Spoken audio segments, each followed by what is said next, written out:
Hi-ya! And slip you some boogie we will with, ladies and gentlemen. Coming at you live from the middle of nowhere, the center of everywhere.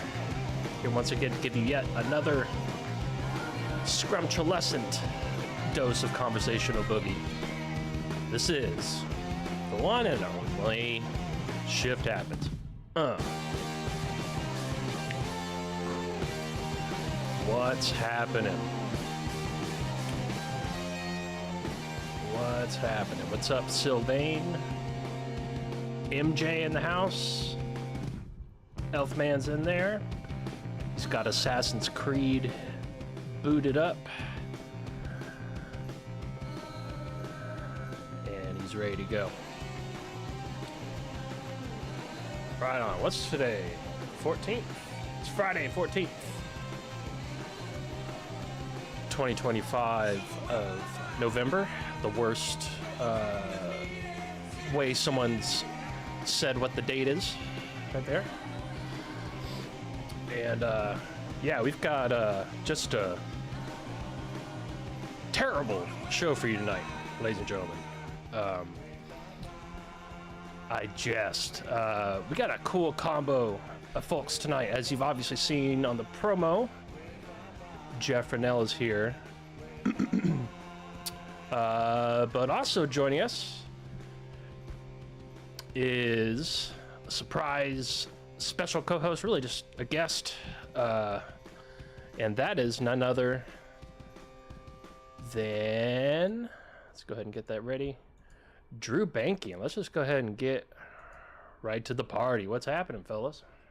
Oh wait, hold on, I got you muted. Professional shit here. Okay, there we go. How you guys doing? What's going on, guys? How you doing? Fantastic. Fantastic. And I might be doing even more fantastic when I see what this message says. Boom. Boom. It's there. Oh, okay. Are you a winner?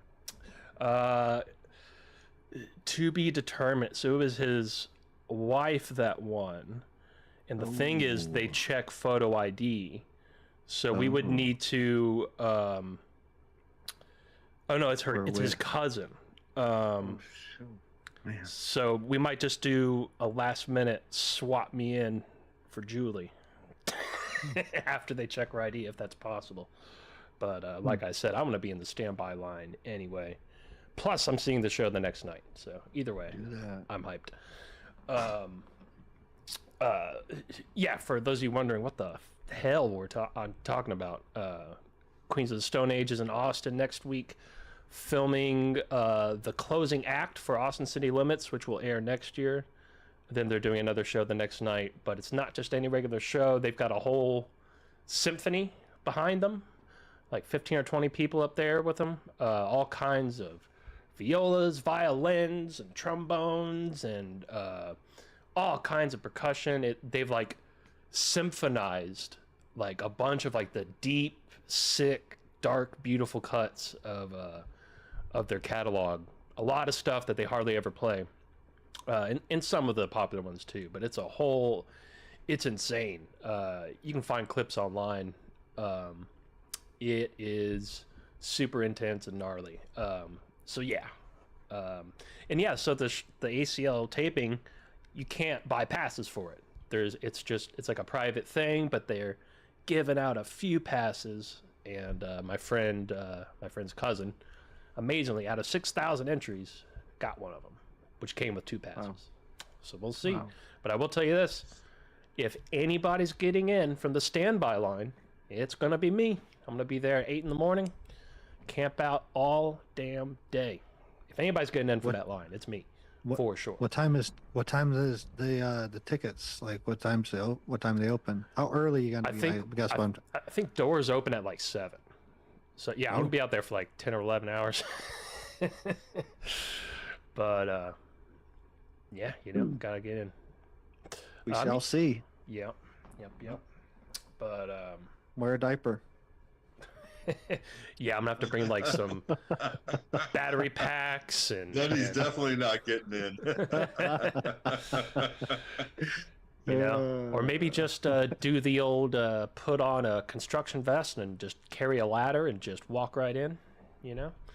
Dude, they did it to the Louvre. You could do it to this. Like, Right. if they if they got in the Louvre and out, you can get into this concert. Like, it's all about motivation, dude. Mm-hmm. Mm-hmm. I got faith in you. I have faith in me too for this specific situation, and but they're not done giving out the. By the end of tonight, I could get an email also, and then I still got to check with my other buddies that entered. So yeah, there's a whole bunch of us going out there next week for the main one, and then also hopefully to get in that one the night before. But so yeah, there you go. Well, yeah, let's start with this. So, Jeff, you were recently featured in a documentary that just came out. Tell us a little bit about that. Well, it really wasn't featuring me. I just was the guy there at the time, but they came in Oh, right on. to check out Ryan's property, Space Wolf Research.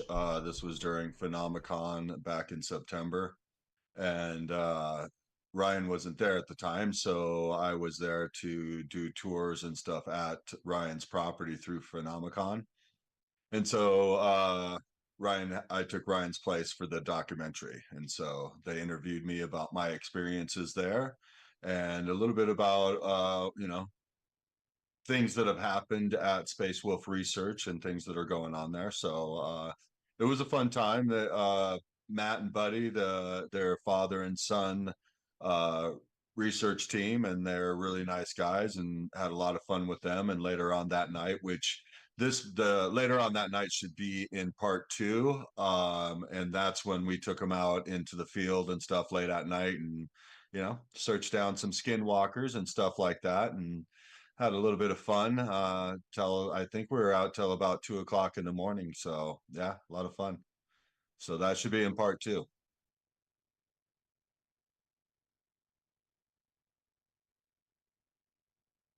You're muted. Yep, professional shit, folks. Yeah, because I had You said it was going to be a shit show. I did. You're living up to it. And yeah, I'm gonna start doing that again. Everybody's always like, "Oh, we got a fantastic show. We got an excellent show." Like everybody always says that. And then I just heard Conan O'Brien the other day was like, "The number one rule in show business is you tell them it's gonna be a good show." I'm like, oh, really? Well, watch this. So, but yeah, so I had never, I never heard of those guys that were doing that made that documentary. Were you familiar with them? Are they like in any of our circle? No, I just met him that week at Phenomicon. I went and met him at the conference first and talked to him a little bit, and I don't know if I signed paperwork or not, but then a few days later they came up and met me over at the ranch. I was there working, and so once they got there, we did the interview, and then I took him around and told him about a few of the different things that are happening there. Like his Connacht being moved, and when they moved it, they smashed it into the cabin as well too. I'm sure I shared that story with you before, but and then also too, when it was moved, all of a sudden it was magnetized, and Ryan was sticking these big long nails that he had on the side of the Connacht, and it was magnetized for about a month. So yeah, it was a fun time. Right on. Good deal. And yeah, I still need to watch the rest of it. You mentioned there's going to be a part two? Yeah. Okay. Yeah. Right on. And yeah, I'm about it should be out soon. Right on. And, I'm sorry? But yeah, I think I only watched like the first 20-25 minutes and then got distracted and got caught up. Well, you know why I actually remember why I got distracted. Because while I was watching it, I was scrolling through Instagram. So it's funny because, and I'm sure we've all had these experiences, but so me and my bandmates well, just one of them in particular, we were talking about this video shoot we're doing later, and our new album's called Season of the Witch, and it's got that sort of theme to it.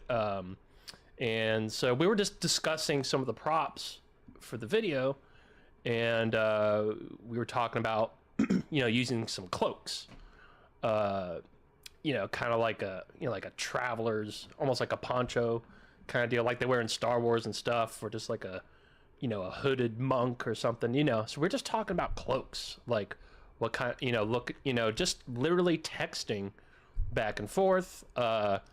Didn't pull up any links, didn't share any image, just like talking about what color, what style, should we even use the cloaks? Is that too cheesy? Should we just walk on with them? Or, just talking about cloaks. And then, so after that text is done, I'm watching that documentary you're just talking about, and I decided to pull up Instagram to check my messages. First thing that pops up is an ad for some company that makes cloaks. And this is after Halloween. You know what I mean? Several days after. And then throughout that day, I saw multiple ads for cloaks. I've never searched for a cloak. I've never checked out cloaks online.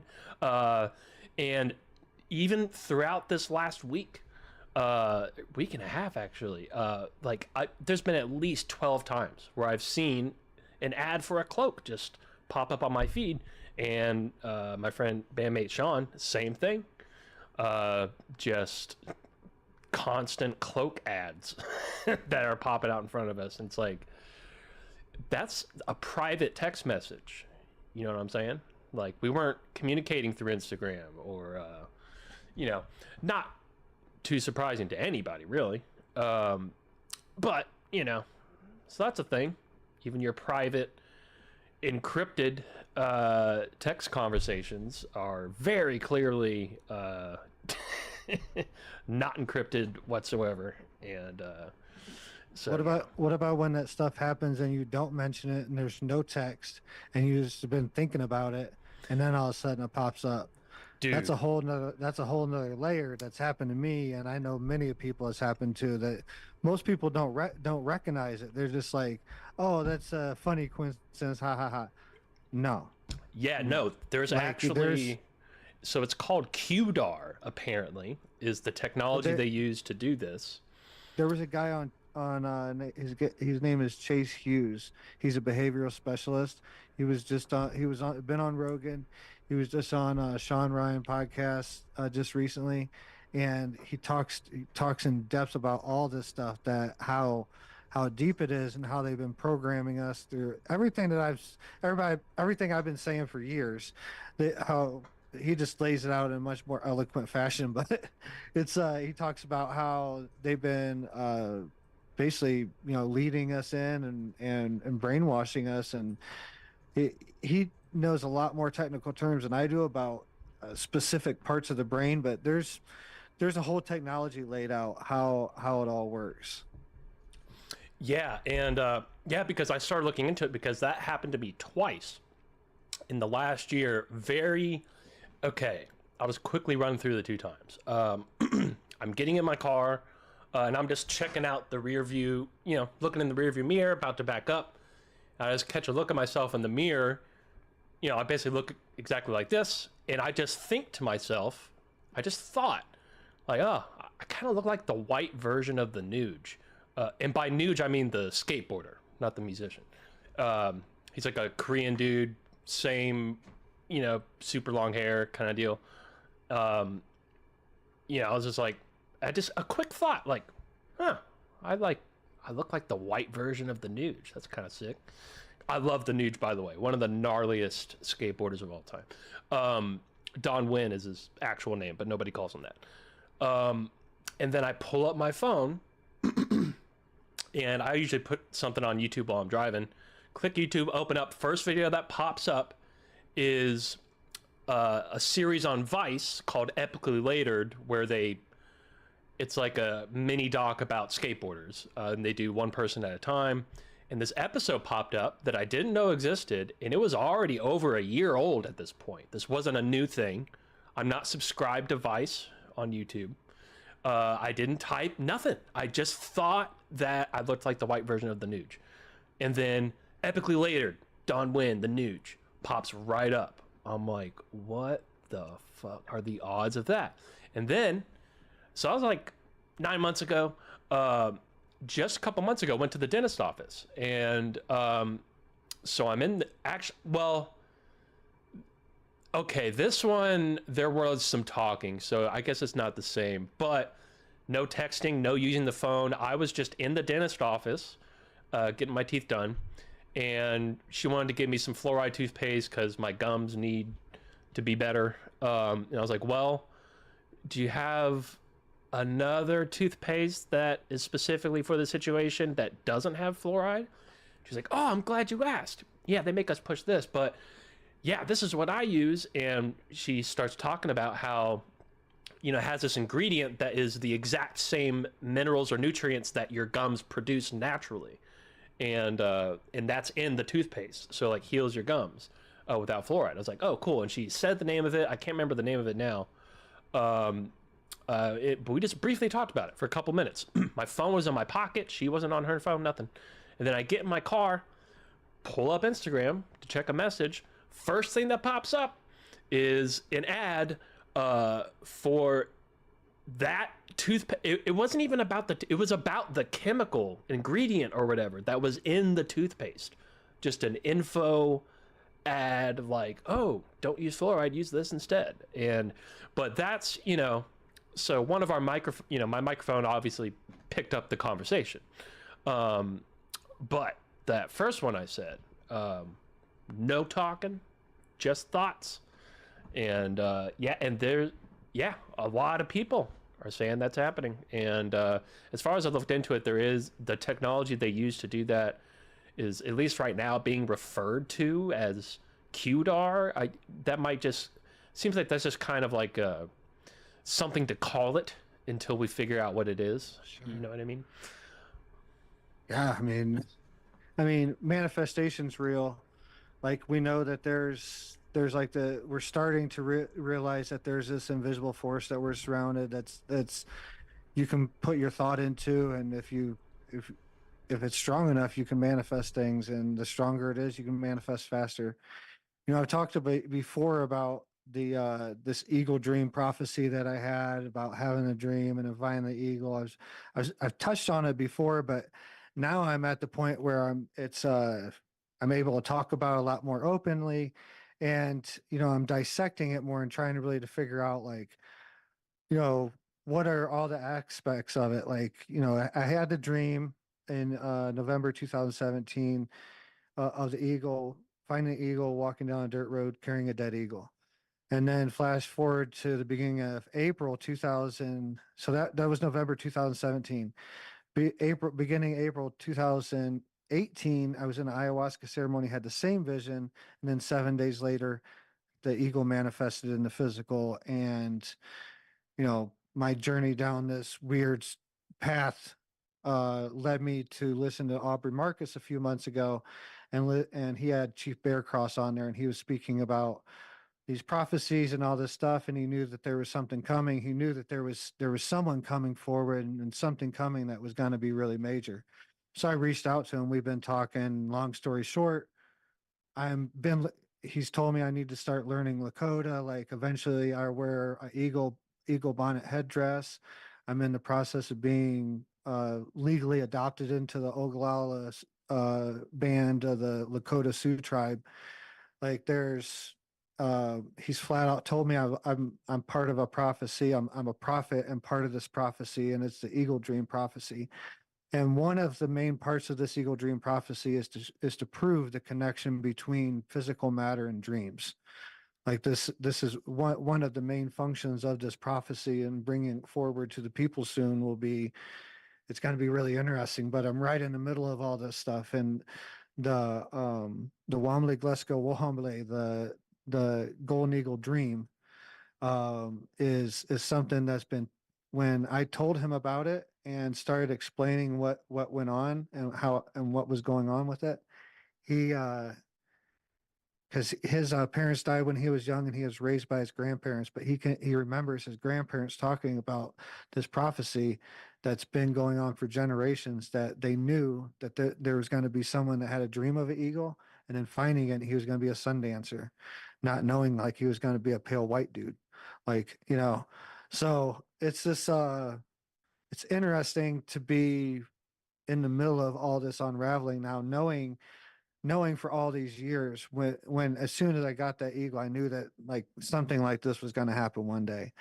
But being in the middle of it, you know, I'm trying to dissect it even more and trying to figure out, you know, was was that manifestation of the eagle coming part from my energy, because seeing the dream and then just believing it would happen, then manifesting it out, or was it, or was it a mixture of both? Like, was it this sacred prophecy coming forward and waiting for someone to manifest it? So these are just internal questions I'm having now, and it's not like I'm looking for an answer on here, but it's just what I'm going through. But it ties into this connectiveness that they've known about for all these years, and they've been using it to basically market and steer us in a direction as people, like, and you know, it goes all the way to the Pledge of Allegiance. So Yeah, I mean, and there's so many different, kind of like you're saying, there's so many different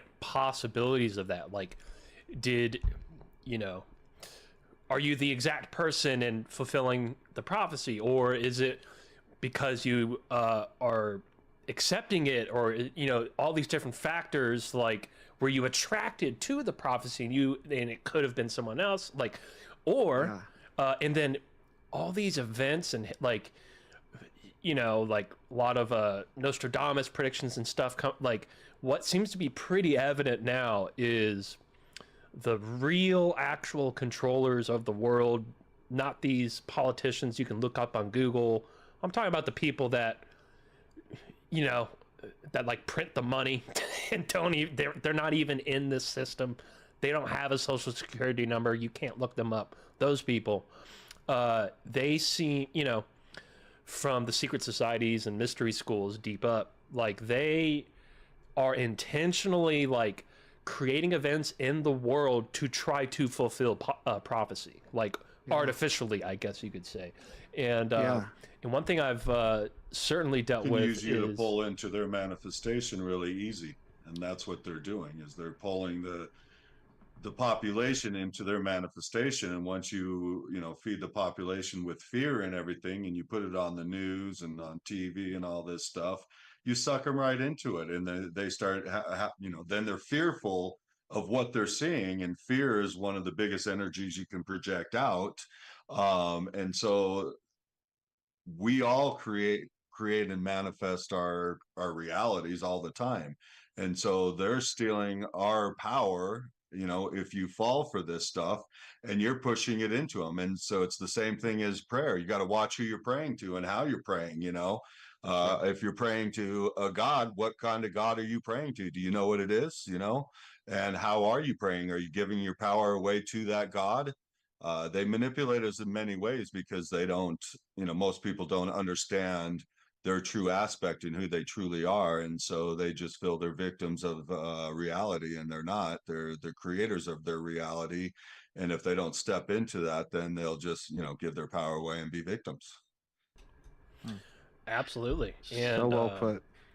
yeah, and you know, and I've had, you know, I'm all about synchronicities. You know, I've talked about it a million times on the show, like the self-esteem prophecy books and that sort of stuff, and how that changed my life and got me to exactly where I wanted to be uh, back when I was in Hollywood, with both skateboarding and music and all that. And the people I ran, like the people I had posters on my walls with growing up, were now the homies, and like, you know, just all that coming to manifestation. But the whole you know, the whole Hollywood incident that happened to me, where I had to get out of there. That I think I told you about that before, Drew, in some depth. I'm not sure if did a whole tell-all episode on lighting the void back in like 2017, and that obviously doesn't exist anymore. I got in a bunch of legal trouble the next day. So I'm not talking about that anymore. But one thing, the main guy at this corporation I was working with, that they were the ones that were developing the AI technology back then. That was a big part of what was going on there. But the main guy that I got along with really well, he was a very spiritual dude, and he was like the only person that I could trust in that situation. But we initially really locked in with each other, because he also, Celestine Prophecy was the same thing to him as it was for me. Like, it changed his life too, and that's how he got where he was. And so we bonded on that immediately, and we were always talking about that kind of stuff. And so we were always paying attention for synchronicities. But I mean, and he actually kind of pointed the term to me first, and I was like, oh, you're right, because the sort of above the law crazy shit that was going on in that situation, they were using any sort of psychological advantage to get people to do this or that, or be here or be there.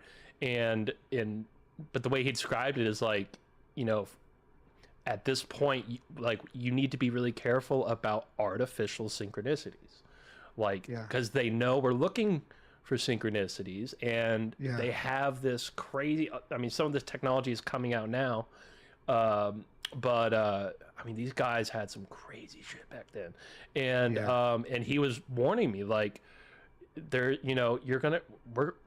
going to be getting some artificial synchronicities, and the more you pay attention to those, like, because when you have a natural, real synchronicity, you get the positive chills, like, you get the goosebumps, and it just feels magical. You know what I mean? But when it's an artificial synchronicity, it's a different feeling.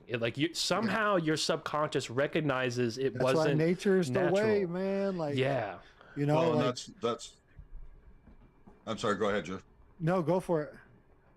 Well, I was going to say, and I think you would agree with me too here, Drew, is that it's so important for us to get back to who we truly are. Mm-hmm. We need to tap back into who we are, because we're going to get lost with this AI if we don't. No. And we need to really understand what we truly are and what we're capable of. Mm-hmm. These AIs, all these different things are just tools for us to understand ourselves better. Mm-hmm. I mean, there's so much, we're such a powerful being. It's just unbelievable. And we need to get back to that. Or, like I said, we're going to get lost within this technology, and it's going to be a shame. The human race is just going to go bye-bye if we get lost.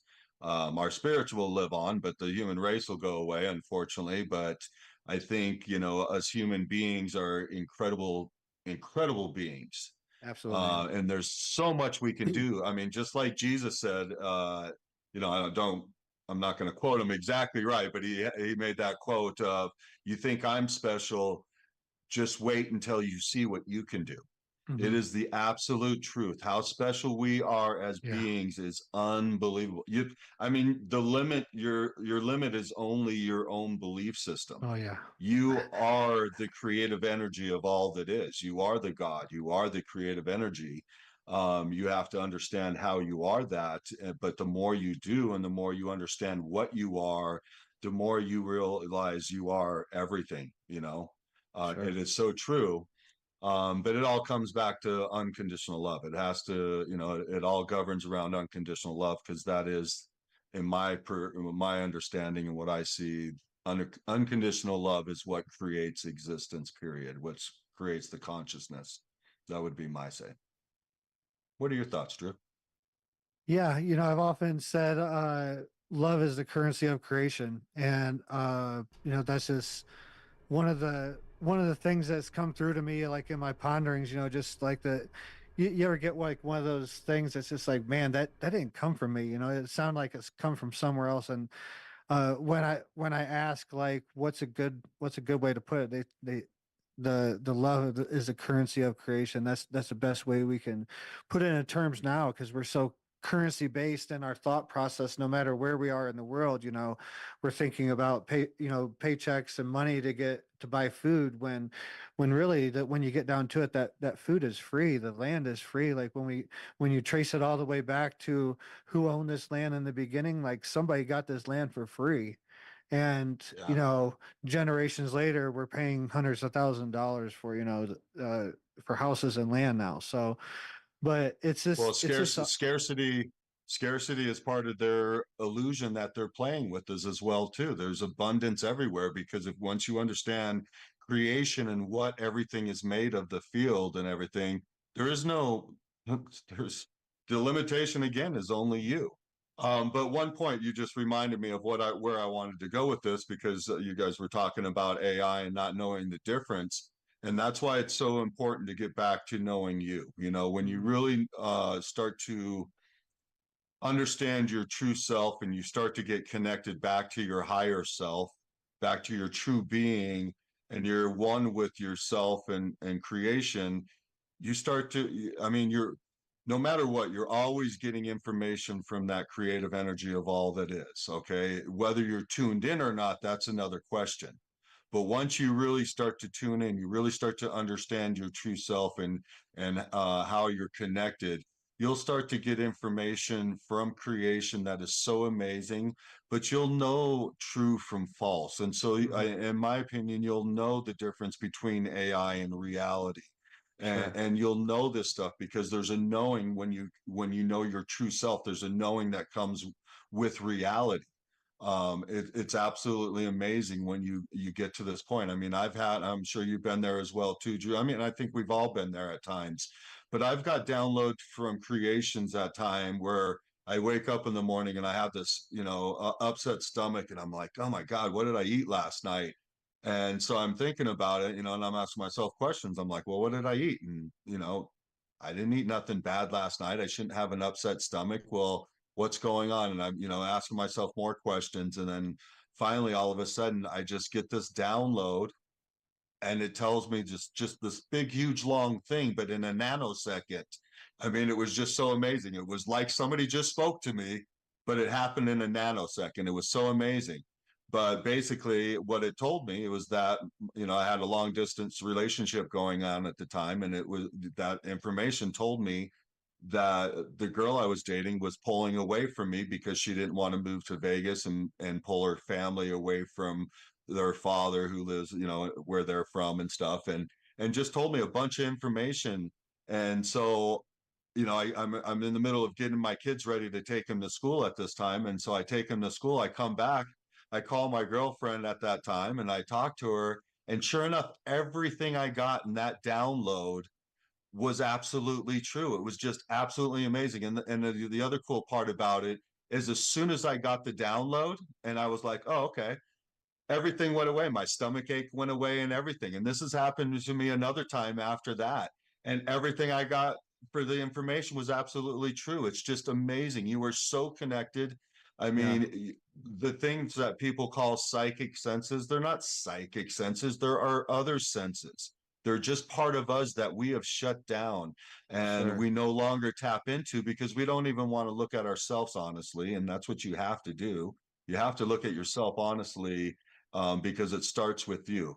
And once you learn, or at least I'll speak for myself, once I learned how to love myself unconditionally, that's when I started to learn how to love everybody else unconditionally. Mm. Because again, there's that oneness. And, if I truly want to be my highest and best, what's the best way to do that? That's to bring up everybody around me to try to make them their best. And if I can make everybody around them their highest and best, then that's going to force me to be even better. And what's wrong with that? That's just absolutely beautiful. That's true unconditional love, in my opinion, where you gladly go out of your way to bring the other people up around you. Yeah. You don't become egotistical and become the dictator and push them down, because then that stunts growth. And so it's just so obvious where this all runs to. And it's all about unconditional love. It's just Yeah. absolutely amazing, but it's so important to tap into yourself. I'm sorry, go ahead, Drew. No, I mean, the unconditional love comes from um the theory of oneness becoming part of part of your truth. Like when it becomes part of your truth on a DNA level, like how can you not have unconditional love because you understand that everything around you is a part of you. Like, it's Yeah. the oneness aspect of everything is not an idea anymore. It is truth for you. Like I've passed this threshold a long time Well, ago. That doesn't hold true in every situation. I still get irritated in traffic at time and irritated in life, but I honor that as part of my human experience. But um, to touch on what I'm going through, the, I had to go through years of this getting over imposter syndrome and getting uh getting over the idea that I wasn't good enough to be this thing that I kept being told in meditation and ceremony, in downloads and dreams that I was and was about to become. Like I finally had to just accept it for what it was, because I mean, we're living in a prophetic time, so there's going to be people stepping forward with prophetic messages. I'm not by any means saying I'm the only one that has prophetic message in oh these yeah, times. There's many, but we have to, and there's many that's setting in the shadows because we've been brainwashed for generations to believe that this stuff is only in storybooks and it's nothing that we're ever going to live through. Like, like the signs are all here. It's, this started this really started when COVID, 2020, when COVID started getting real serious. That's when all this like really started uptaking and people really started waking up to this not being a reality anymore. Like there was something more going on outside of reality. And now as we go forward, like, just a few years ago, UFOs weren't real, and now we're talking about it yeah. as a matter of fact type of thing. You know, the power of consciousness wasn't real. Like now we found out the government's been studying it for years and using it against us and using it against our enemies, all this stuff. So there's a lot of things going on in the background, especially in the Native American side, both South American and North American Native American tribes, uh, Lakota tribe, the Nokoi tribes from Brazil, just to name a few, that are really concentrated. Their spiritual leaders are really concentrating on these times right now. Yeah. No, I mean, look at it. I want to go back to love in a second here and make another point, and Gigi will confirm with me on that one. But um, you got to go back and look at 2012 now in the Mayans. And of course, the Mayans never said it was the end of the world. It was just the end of the world as we know it, is basically what that said. Um, paraphrasing, of course. But they were 100% right, because let's look back. We're all old enough here. We look back from that time till now, everything's changed. It's nothing like it was back then. Our world has definitely changed since 2012. It is absolutely amazing. But again, I want to hit one other thing about love, though, that I think is very important. And again, to give people perspective on how powerful we are. The Greg Braden documentary that you've sent me before, he talks about it on there. He talks about it all the time. What is the most powerful force to change matter? Your The heart. heart. Yeah, your heart. And so it's going into the heart. It's becoming one with everything and going into the heart. You can manifest your dreams and desires. You just have to understand how you're doing it. And that's the trick. Unfortunately, you're going to have belief systems that block you sometimes from manifesting your dreams and desires, because there's a fear or something there of you getting what you want. And so it blocks you from actually getting what you're dreaming and desiring into. So this is where that honesty comes into play here. You have to be truly honest with yourself to start to understand, how am I blocking myself? Because you are the true creator. you have created every aspect of your life, and that can be very scary. But when you truly understand it and realize it, then it's very freeing, because yes, when I was creating it and I wasn't awake, it was very bad. But now that I understand who I am, what I truly am part of, where there are no limits, whoa, it just changed everything. And man, life is absolutely beautiful. And so it's an amazing thing. But and not saying that I don't have hiccups in life. I just came through 2 years of just like financial craziness. So I mean, I have my issues, but I still go through life happy.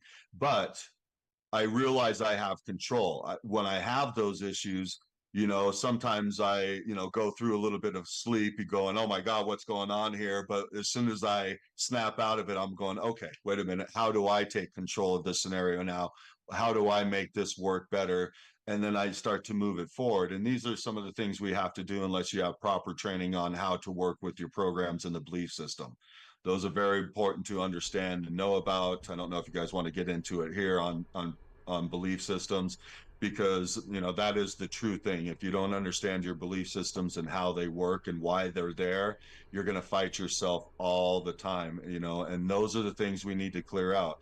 You want to tap into your psychic senses or your other senses truly, you need to start to clear resentments, rejections, your insecurities, your judgments, all of these things. They're weight on our soul that is not allowing you to be the true receiver and getting this information. When you start to release that, then you'll start to tap into all of these other aspects of yourself, and you are everything. In theta healing, we're taught to send our consciousness into other people, other places, wherever, and everybody can do this. It's nothing. It's because we are everything that you can put your conscious into somebody else, and you can read their feelings. I said you can feel their feelings, is what I should say, because that's more or less what you're doing. We're just baby And so, aliens.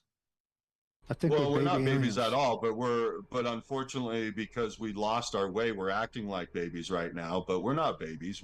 Yeah. We're actually amazing beings. And the only reason I say that and correct you that way is because I don't want people to look at yourself that way. If you truly want to ascend and be to the highest level, you have to realize what you are, and you have to act that way. You have to be that way, if that makes sense. And again, I apologize. I don't, not like I'm trying to talk down on you, but No. I think it's a very important to hold yourself to a certain level, and don't make excuses and say, oh well, I just, and to me that's what that kind of felt like. So I'm sorry, I didn't mean to say it that way, but you know what I'm no, saying. no. you I understand. know I understand, but I think it's a remembering, and I think we're at the beginning stages of this remembering. It's a cycle, like because we're not talking about a linear a linear idea here. This is a secular idea. This is a circular idea that's yeah, been going on.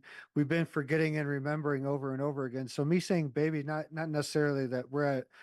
It's not a hierarchy thing, but we're at the beginning stages of remembering that we're more than just a 3D physical body, that we can affect matter outside of ourselves and things like that. So and me, the reference to being ET is, from Lakota teachings that I've been learning about here recently. This there's plenty of records of medicine men going on the hill, doing fasting on the hill, and being encountered by these star beings. One of them in particular, Bear Cross talks about his grandpa shared a story that he went up on the hill, spent 4 days up there without food and water, and on the third night, uh, a being came and come from a circular craft came and landed close to him, and a man come out and walked over to him, and um he asked, where do I come from? He asked this being, where do I come from?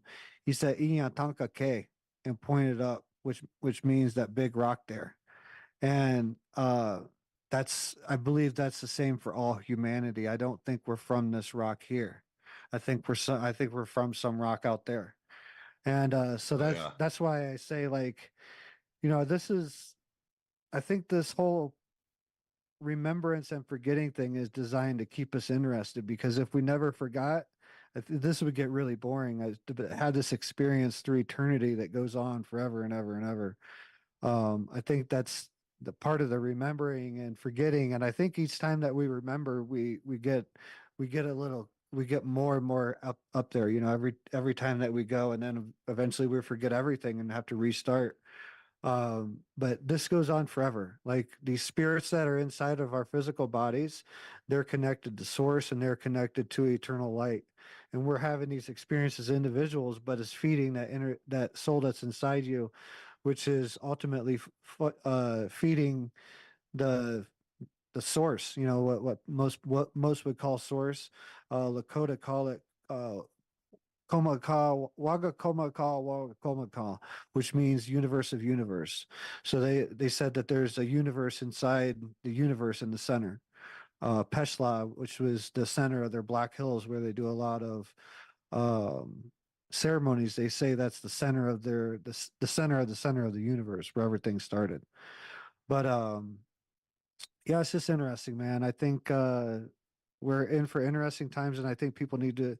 I agree with you 100%. I think people need to wake up for who they are, and if they're getting messages to share a message or share their experiences, I think we need to, you know, have people come forward and share their messages more, because everybody has a piece of the puzzle. Like this is way too big for one person to understand and bring forward. Like we all have to come forward, but the closer to the center that you get, the verbiage starts to dwindle down to one just very limited verbiage, like the oneness, the allness, like the love, and understanding. You know, you can choose love or hate at any given moment. You know, and you could choose love in any given moment. You know, that's my first book is the basis behind it. You know, and it's hopefully one day like someone famous will pick up my book and share it on on their social media page, and it'll become viral. But mainly because I want the message to get out there, like the message in that book that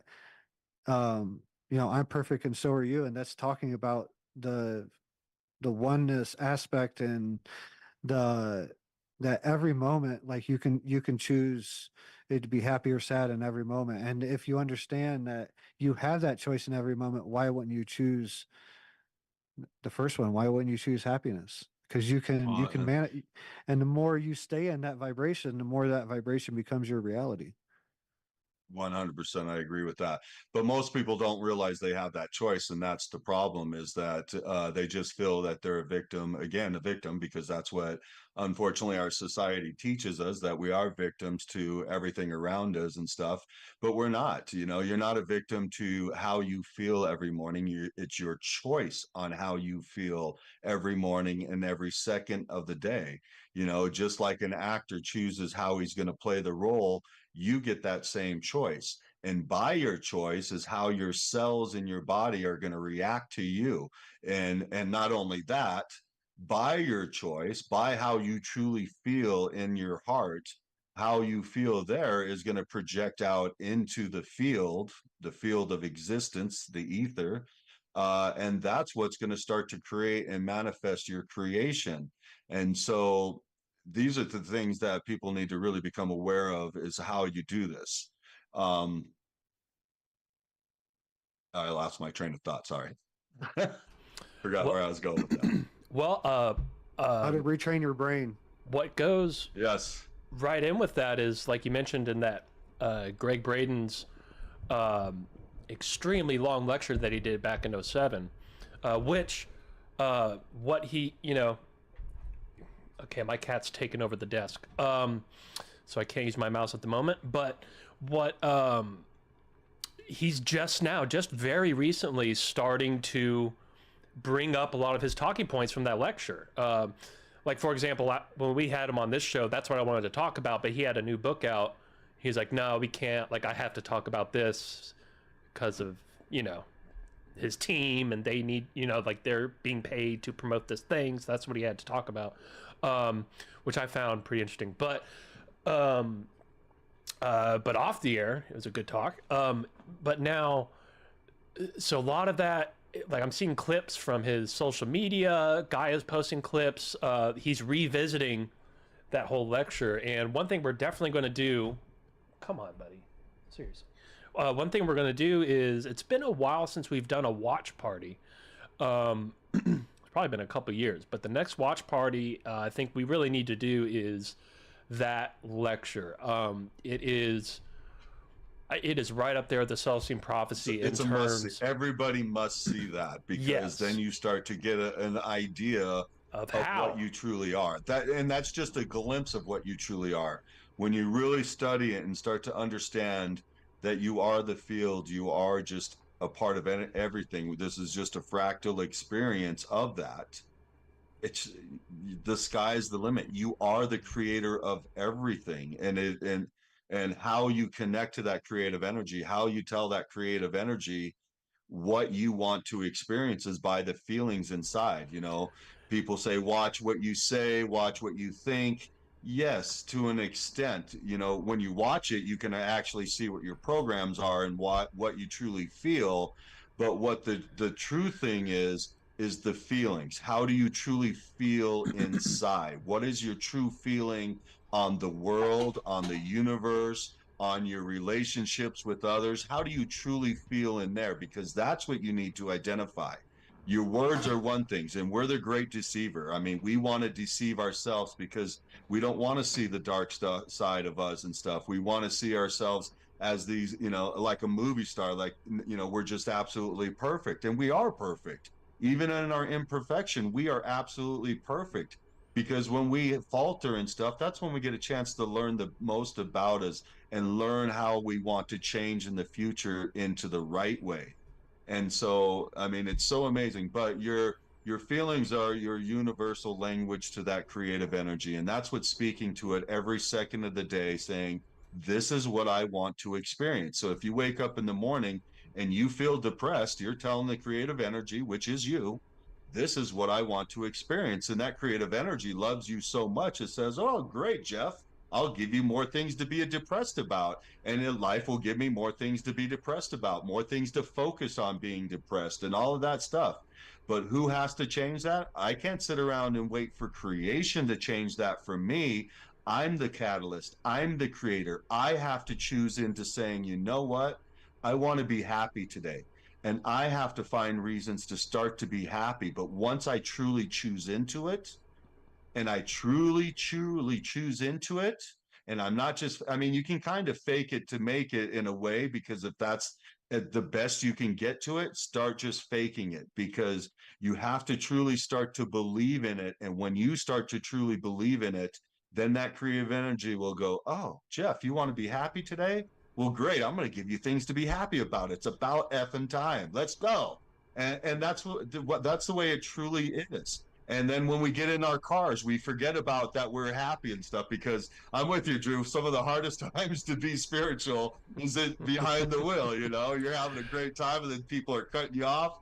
And so it can be very challenging to be Yeah. spiritual, but I use it as a test, to try to see how calm I can be on times, Yeah. because it has been an issue for me in the past, Drew. And I didn't worry about it like you're saying too, because, hey, it's not really affecting me too much. But I'm trying to govern myself in the best way, because it is all about unconditional love. So I'm personally back into a space where I'm working, diligently on this, and trying to be in a place of unconditional love at all times, where that's all I want to protrude out is unconditional love, because I understand how I am part of this field, and how I am truly the creative energy of all that is, and so is everybody else. And so if I am part of this, and I understand it this way, I know I better get to feeling unconditional love, because it's going to change my reality. It's going to change everything that I do. And it already has. I mean, it's just absolutely amazing. This whole journey's been amazing. And that's what you'll end up going through, is just this amazing journey. You're going to learn so much about and what you're going to truly learn. I mean, most of the things you're resistant are the things that you're learning you don't want anymore, and you're ready to get rid of it out of your life. So those are the things you need to work on. So if you have something that's bugging you constantly, that's probably one of those programs you need to get out of your system so you can move forward. So, um, yeah. Yeah, and one of the main key ingredients and points of how to do that, how to properly communicate with your emotion to the creative force, to the universe, if you will. One of the main component of how that works, Greg Braden explains in that lecture, scientifically explaining what is happening between your heart and your brain and your consciousness when you're communicating, and how most people are sort of miscommunicating because a lot of people don't know, and he explains this much better than I will, but your heart actually has a bunch of neurons in it, and maybe even more. I'm not sure, but more. It has more. So and so does your stomach. Yeah, exactly. Your gut biome is very important with this. But so when and he gets into the concept of prayer and what prayer is. But when most people pray, they're just using their head and they're asking. Rather than having they're giving their power away. They're a victim and they're giving their power away. And that's where it's so important for you to understand how you're using your words in that sense, but also feel what you're feeling. If you're sitting there going, God save me, you're a victim. You're giving your power away. You're weak.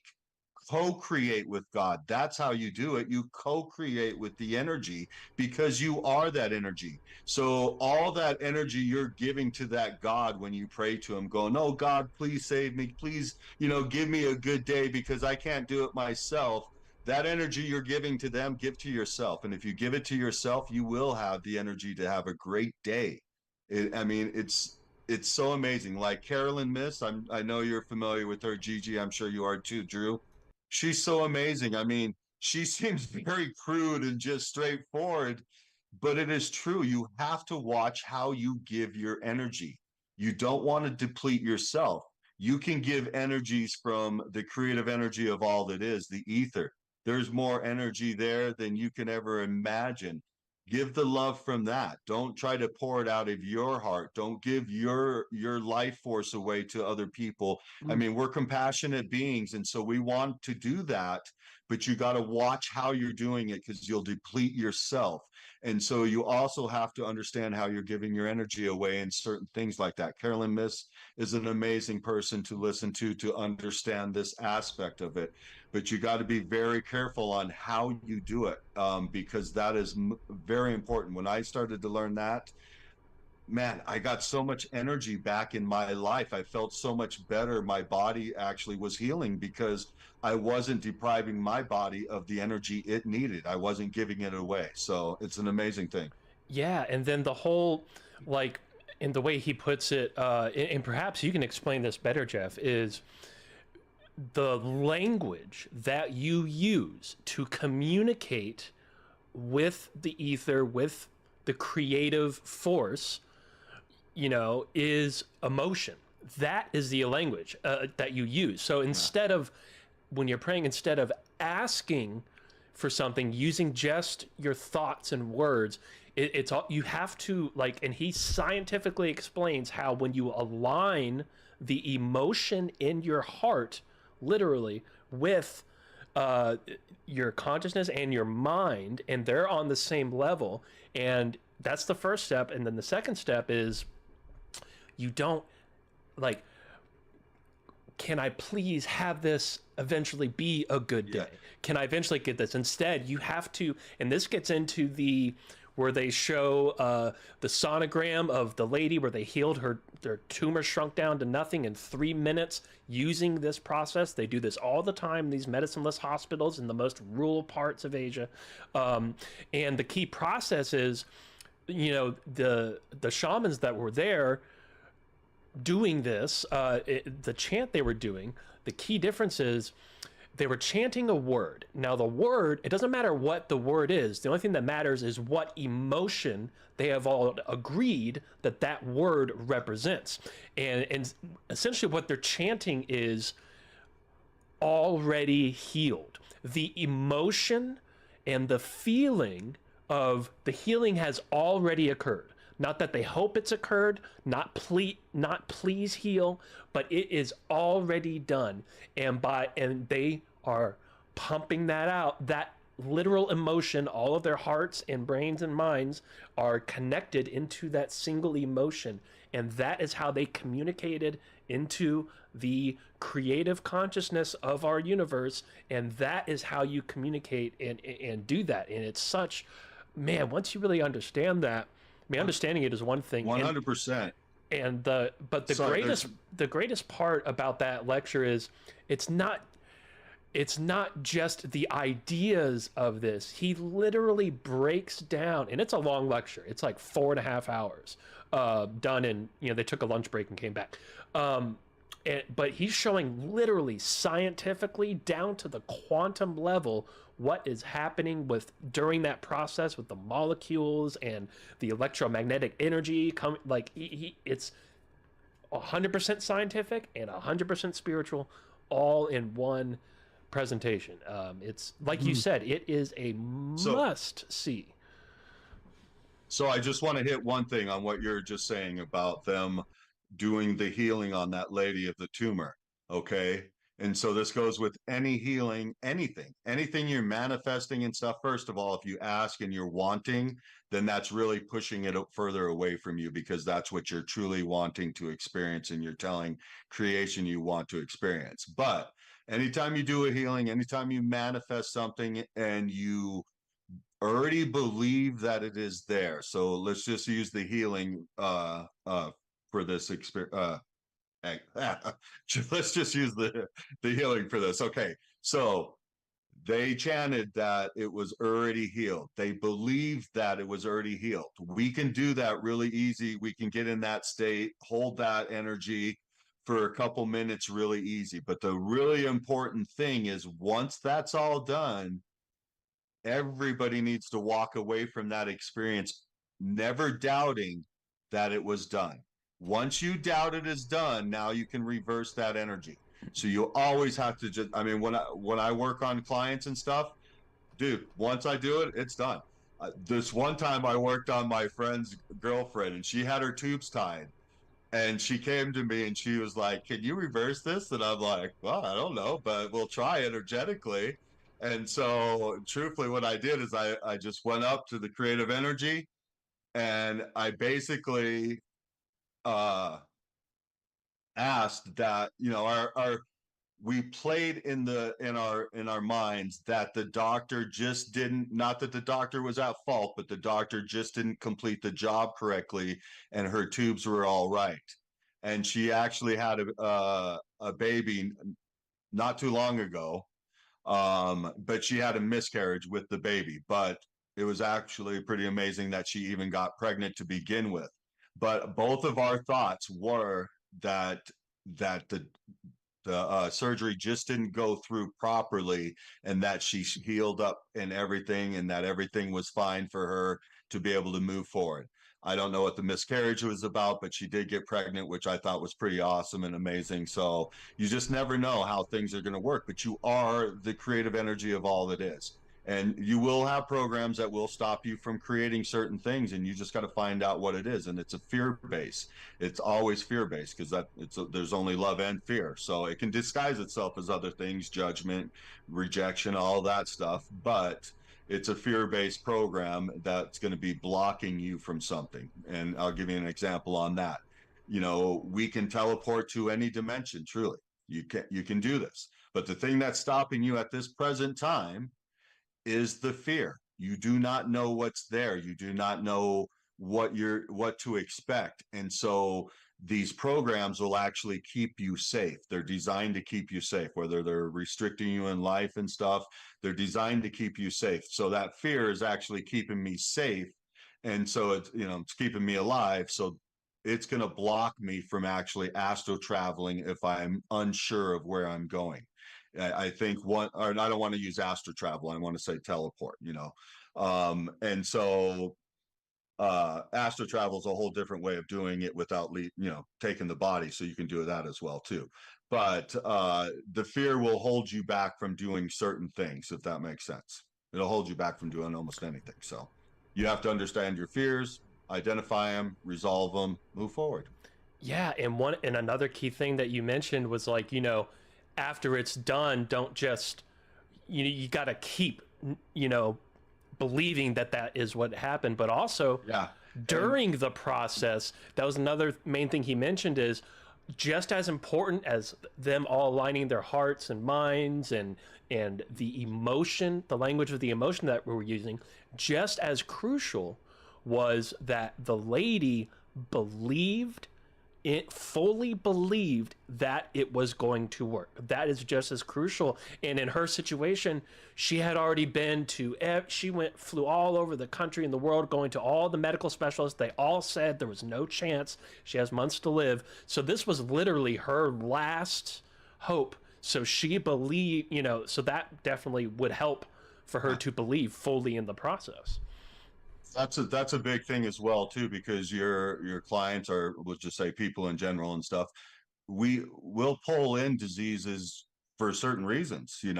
Sometimes people don't feel loved, so they'll pull in diseases so people pity them and show, take care of them and stuff like that. And that's a way of love, feeling loved. And so people stay sick for that particular reason. They might not consciously realize that, but that's what a lot of people do, unfortunately. I mean, I know there's been times in my life I was like that when I was younger, where you fake an injury and stuff just to get somebody to pity you a little bit, and get a little bit of love, because you don't know how to love yourself. And that's the biggest thing, is most of us have no clue on how to love ourselves fully.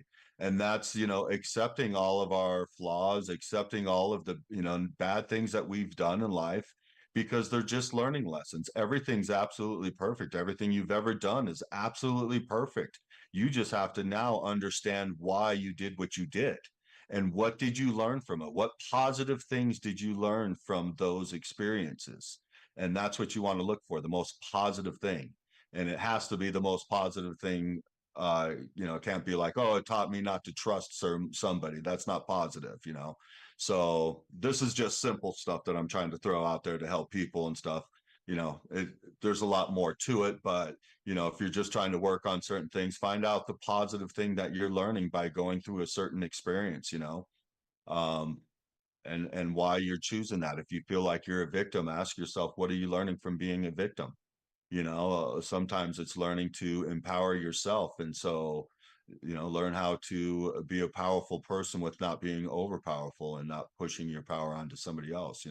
There's a lot of different things like that, but Yeah, and I definitely have experienced, the sort of, like you say, like illnesses kind of happen for a reason based on what you're thinking and believing.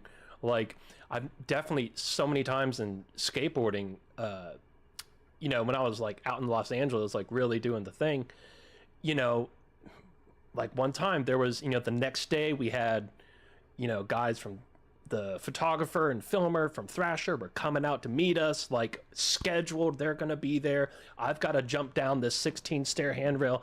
And I was scared, like scared shitless to try it. Like I was really nervous about it.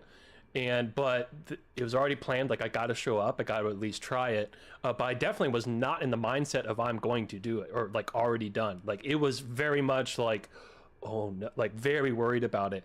And so the day before, uh, literally just warming up, like doing basic bullshit on a flat rail, and just slipped and just jammed my knee into the edge of the rail on the simplest little warm-up trick, to the point where I was not physically able to go jump down 16 stairs the next day.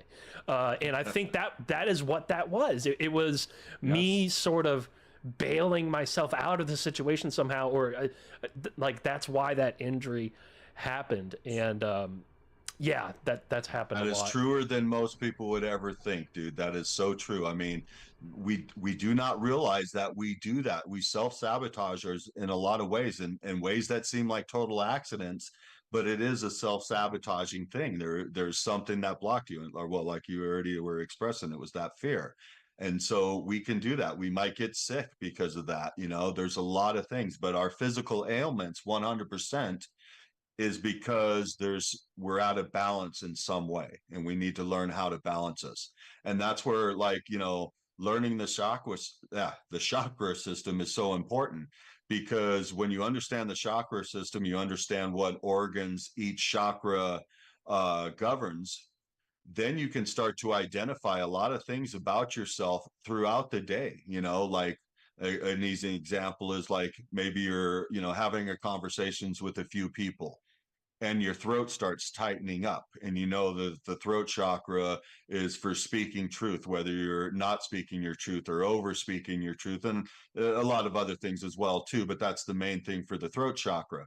So say you're having a conversation with somebody and your throat starts to tighten up, then you're aware of the chakra system. You can go, oh, well, maybe I'm not speaking my truth, or maybe I'm over speaking my truth. What's going on here? And so in real time, you can figure out what's actually happening with your body. And so I think that's very amazing. And it's a tool we can use to stay on top of ourselves, to really understand what's going on, because in that moment, now you can go, wait a minute, I'm over speaking my truth here. That's not good. I shouldn't be doing that. Let me pull it back now. Or maybe I'm not speaking my truth, which is, in some ways even worse. And so that way you go, you know what, and speaking your truth, everybody should speak their truth. That is so important. Everybody needs to always speak their truth. But the thing to do, especially if you're spiritual, or are trying to be the best person you can be, just speak your truth with compassion and kindness. You can always speak up, but do it with, controlled kindness, I would say, maybe. But, don't overexpress it at that time. And that's the best way to do it. But we have to speak our truth. And so many people have thyroid issues because they're not speaking their truth. And I agree. I agree so much. I spoke about this. This is like straight up my wheelhouse. I love this. I love this conversation. The two of the leading causes, like natural deaths in the Western states, is heart disease and colon cancer, or lower extremity cancer. What's that tie into? It ties into the way that we're taught to mourn in the West. Like if you go to India, like the cases of colon cancer and heart cancer are not nearly at what it is in the Western states, is because we don't properly mourn here, because we're taught that when you die, you're just dirt. And this, you go to heaven, or this or that and the other. That's not how it works. Like that's not how it works at all. So we're not taught how to mourn, so it affects our root chakra, which in turn turns into colon cancer, and it affects our heart, which turns into, obviously, the heart problems. So these are two leading issues of death, natural death, quote unquote natural death, in the Western states, and is directly tied into exactly what you're talking about. So yeah, I love the yeah, talking and points. the chakra system's the easiest thing to start to learn and see what chakra governs what organs in the body. Then you can get an easy idea from there, but it can get way more complicated than that. And really, it's not that complicated at all.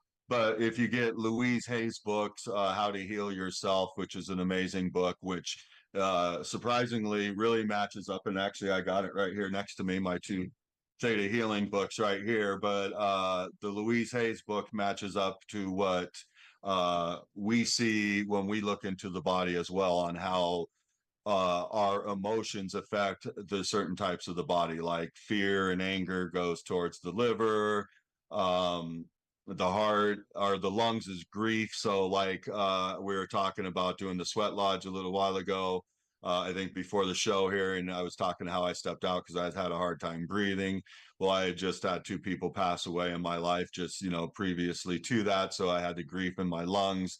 So to me, it made a lot of sense that I couldn't hold that thick, hot air into my lungs and stuff. And so there's certain things that are, our body parts will take on certain emotions and stuff. So if you Sure. understand what parts those are, then you can easily start to, again, analyze yourself, start asking yourself questions. Well, what's going on here? Like the lower back pain, like right in the belt line.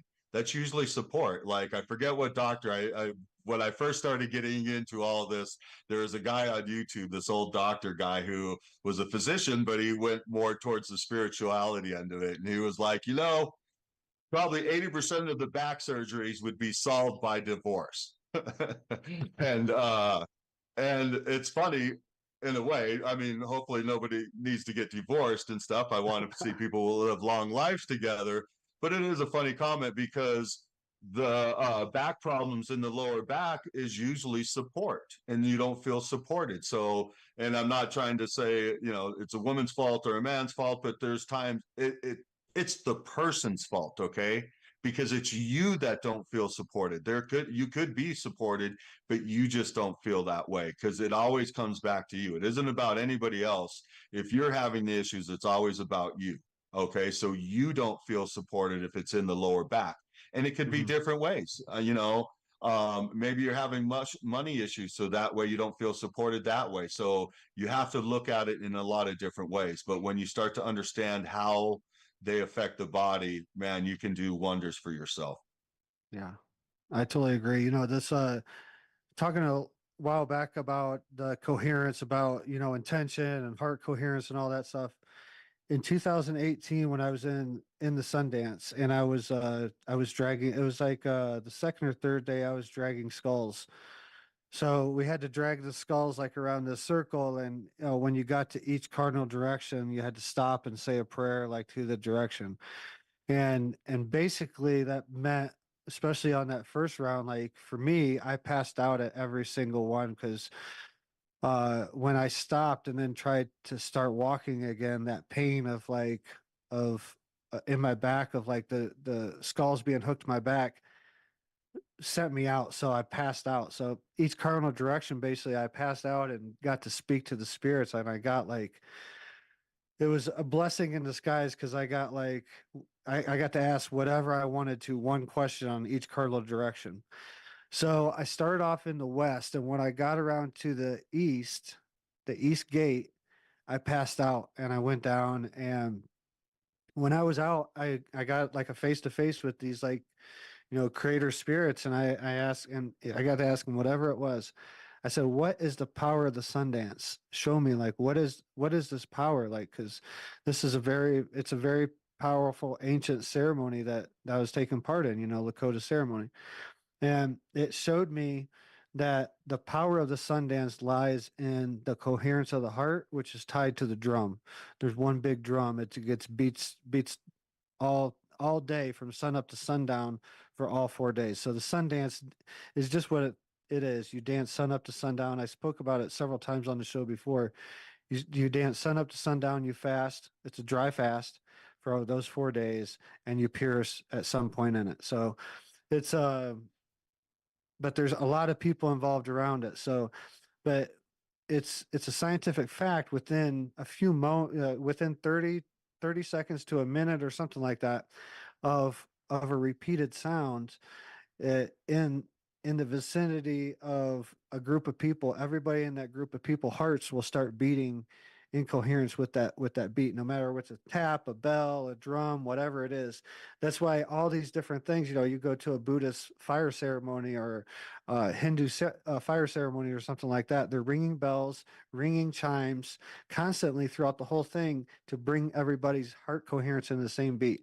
But what these spirits showed me is the heart coherence, get everybody beating at the same beat, everybody uh, pretty much the same intention of healing a greater power, healing the collective. That's kind of like one of the overall prayers of a Sundance that everybody agrees upon is healing. This massive healing power goes out to the collective. Now, you were speaking about when you and that your client was agreeing on that. If you were to bring in family members, and the more and more people that you brought in and told the story and convinced everybody of the story, it starts compounding. The more people goes up. So if you think about a Sundance, hundreds of people watching it for 4 days, and all that power just basically going up, hitting the tree and going up to the sky and going out into the ether, to shower over the whole creation.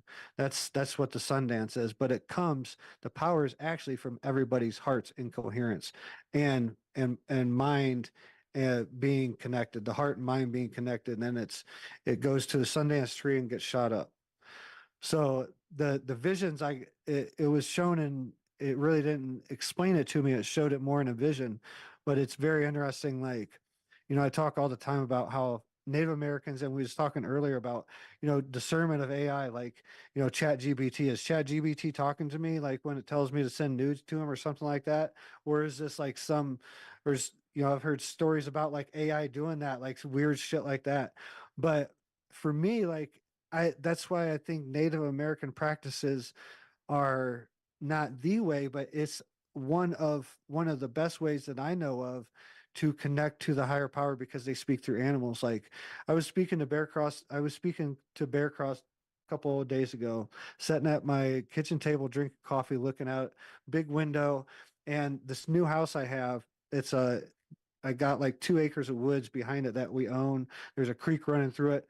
But as you look out this coffee window that we have, the morning view, you're looking at the creek and then the other side where the woods is at. I'm sitting there talking to Bear Cross, which he's deeply tied to the coyote. The coyote speaks to the star people, Wikchapeoyate. But it's a whole long story, whole nother episode to go into all that. But as I'm speaking to him, it's 11 o'clock in the morning, broad daylight. A coyote walks along the edge of the creek on the other side of the creek and looks at me, looking at him in the window. Like, these are the things that I'm always looking for. Like, my eyes are always open. What nature's going to tell me. AI can't affect that coyote. AI can't affect the eagle coming to me. Yeah, AI can't affect that dream that I had. And all these things. So this is showing me, like, by on no uncertain terms, that there is a higher power working through.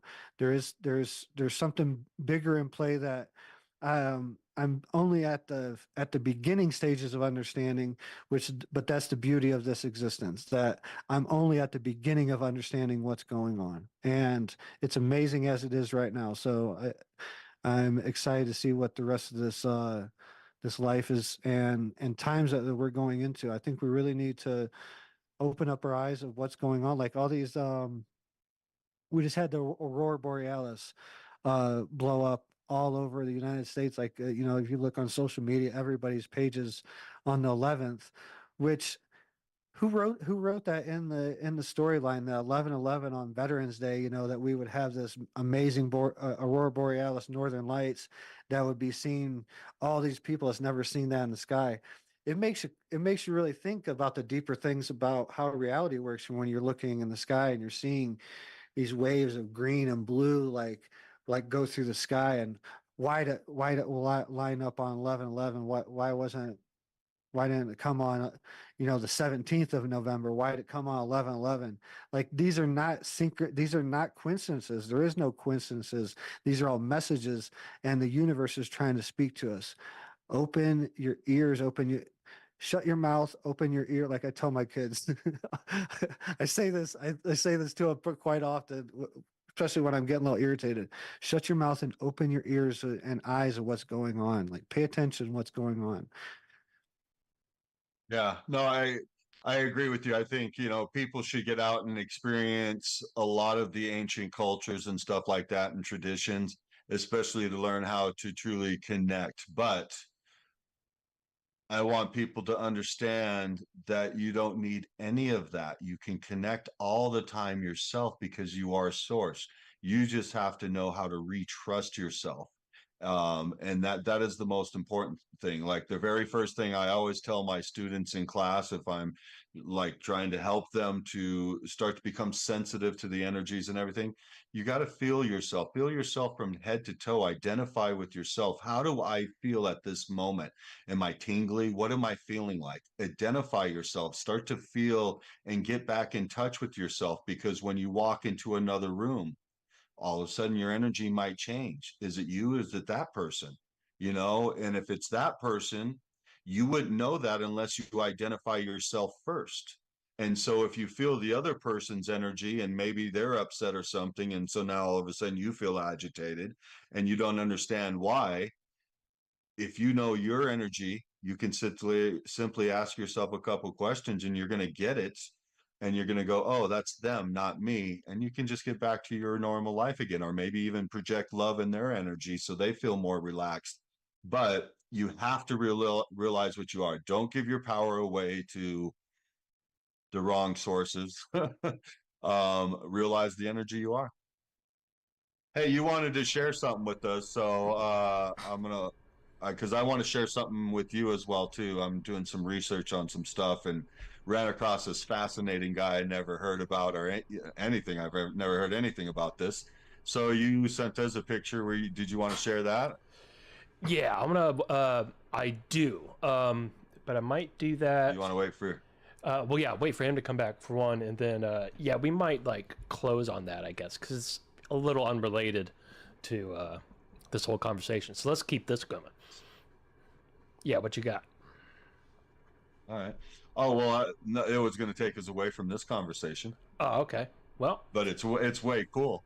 Okay, yeah, let's. I mean, in a sense, it's still on the same thing. So, no, I was studying some things, and my friend brought me attention to this guy.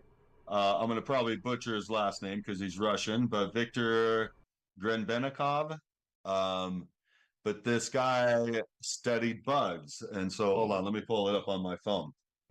This is interesting as hell. So this guy would study bugs. Let me just kind of. So he studied bugs, and then what he'd do is he took pieces of the bug, basically like from their wings, and basically glued it to cardboard. And I don't know what the whole device is made of, but basically he took these little cells, okay, like honeycomb type cells off of the wings, and glued them to this cardboard, and was able, I don't know if you guys can see this, looks like, oh, there we go, right there. Yeah. So he was able to hover, supposedly, and that's what this picture shows, is him hovering on this. But it's supposedly just the wings glued to a piece of cardboard. And he did some other stuff to it, but I don't really understand that aspect of it yet. But this guy was studying bugs and using basically the sacred geometry that the pattern of the wing is. And because there's some bugs that they actually believe are using anti-gravity, the way they flap their wings, because their body, of course, is way too heavy compared to the wings, and there's like bees. No possible way that they could fly in our understanding of physics. Yes, like bees. And so that's where he got this idea, the experiment, I guess, and was experimenting with it. And supposedly that's what he was doing. And there's a lot of other weird stuff I really can't explain at this moment, but I just found it so interesting. One of the other experiments he did too is he, I guess, put these over the top of his head. Actually he has drawings. Well, I think it's only on this page, it's only the drawing of the hover. But he put it over the top of his head, and he said that he could actually think clear as well too. Man, but he just got to shut down this. We're gonna have so many people going out cutting up bugs. Yeah, don't. He got dead bugs, and that's what it actually says in there. He recovered dead bugs, so he didn't go out and kill bugs, people. You're gonna have to put a disclaimer on this, GG. Have you? No bugs were hurting the conversation. Have you heard about this with bees? When I heard this a while back, that the honeycomb formations and the formation in the beehives, it comes from the actual hum of the hive. Like this is they did some studies on it, and it's the geometric shapes that you see in a honeycomb, if you've ever seen like a hive in a picture or even in person, like like what the honeycombs look like. They got these perfect geometric shapes. That comes from the actual the hum of the hive. I mean, the hum of the beehive itself. So Right. that's Oh, that's fascinating. And another thing that blew my mind real quick that ties into that. I have to mention this. I just seen it on a podcast. I'm gonna I should be a spokesman for DeWalt. But this guy was just talking about it yesterday on a podcast, Chase Hughes. I mentioned him earlier, but he was talking about an experiment you do with DMT, where you take a laser and put it on a wall, diffuse it somehow, like a DeWalt laser level or something like that, that you can put across a room to level a room off for construction. But you take some to diffuse it and spread it out, put it through a glass or something like that, so it's like a couple inches wide, 4 or 5 inches wide. Blast off on DMT and get down and look on the level of that laser, and you start seeing ones and zero codes.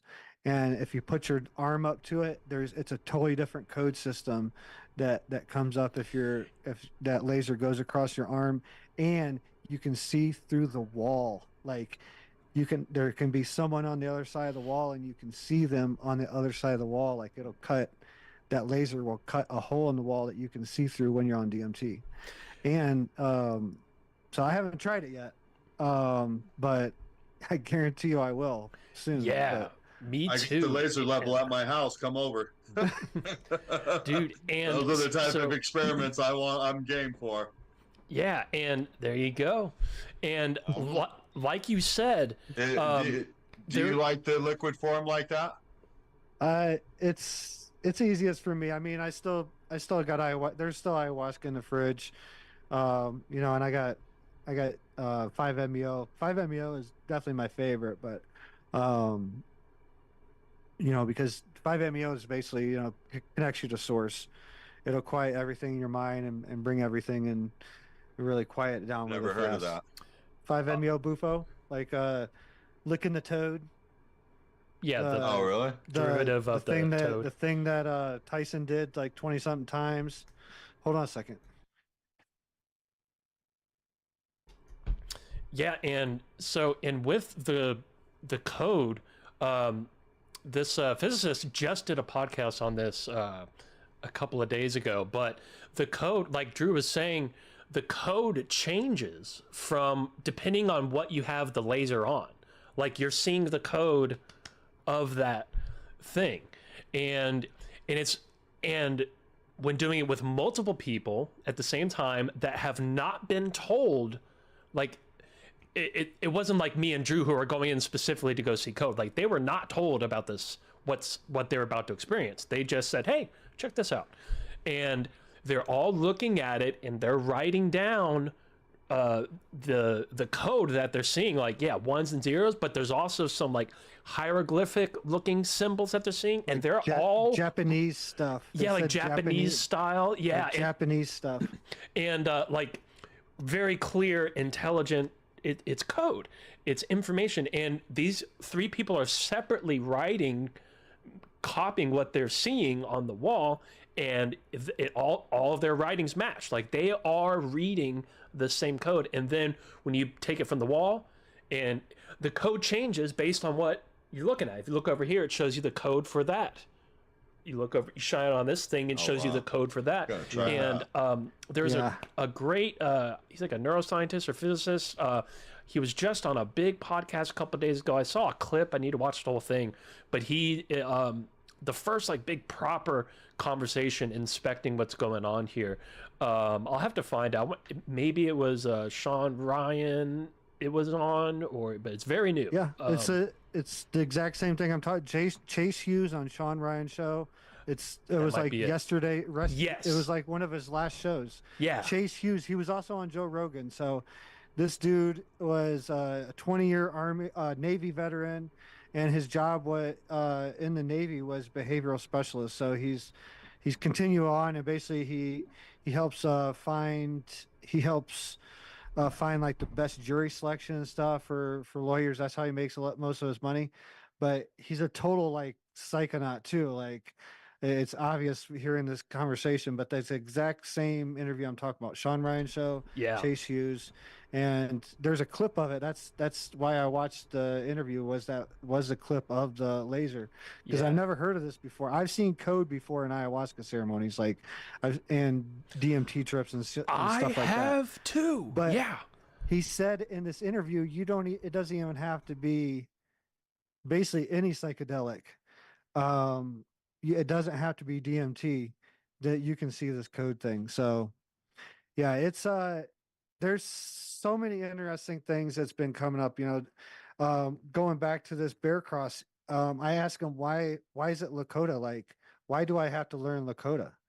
He said because the ETs, like the star people that speak to the Lakota ceremonial practice and stuff like this, speak Lakota. There's a planet out there where they speak Lakota. So to communicate with them, you need to you can speak telepathically, obviously, but to speak Lakota. I just read that in Nancy Starr's book. It's so interesting, man. And just yeah, just so much stuff that's just so amazing about all this stuff that's coming out. So yeah. Yeah, and I had known about the Man, it's been a great episode, by the way. Yeah, fantastic. This is not a shit conversation. Yeah, no, I'm bringing that back. No matter who's on, I'm starting off with it. We've got just an awful show for you tonight, ladies and gentlemen. But so I was talking to Doc.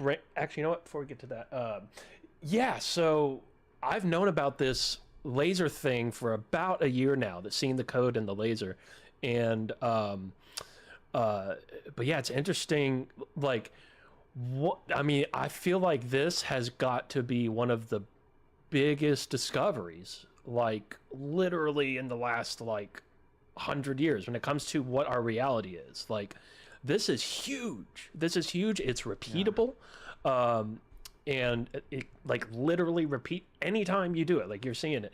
And but like you said, I have actually a little over a year ago, I'm like a literal near-death experience. I almost died, probably should have,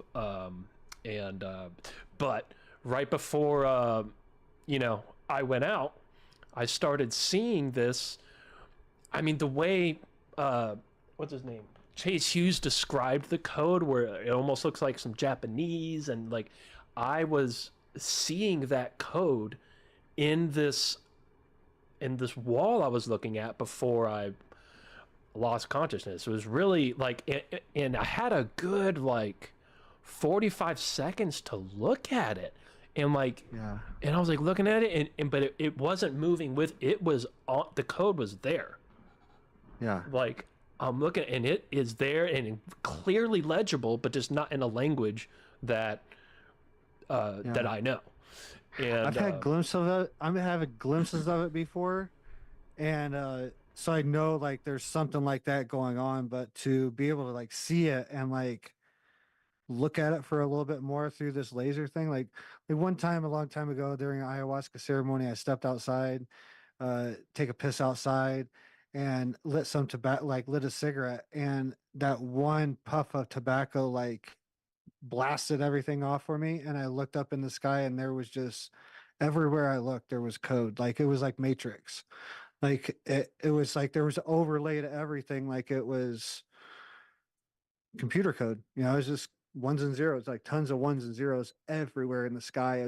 It was overwhelming, and I threw up. But wow. But yeah, I believe it. Yeah, and so I know it's I never get a chance to see it but this is really interesting. It's something that seems like you could kind of condense it down and try to get a better look at it than just getting a glimpse of it, Yeah, write down, those guys were doing, write down what you're seeing and try to maybe decipher it or something.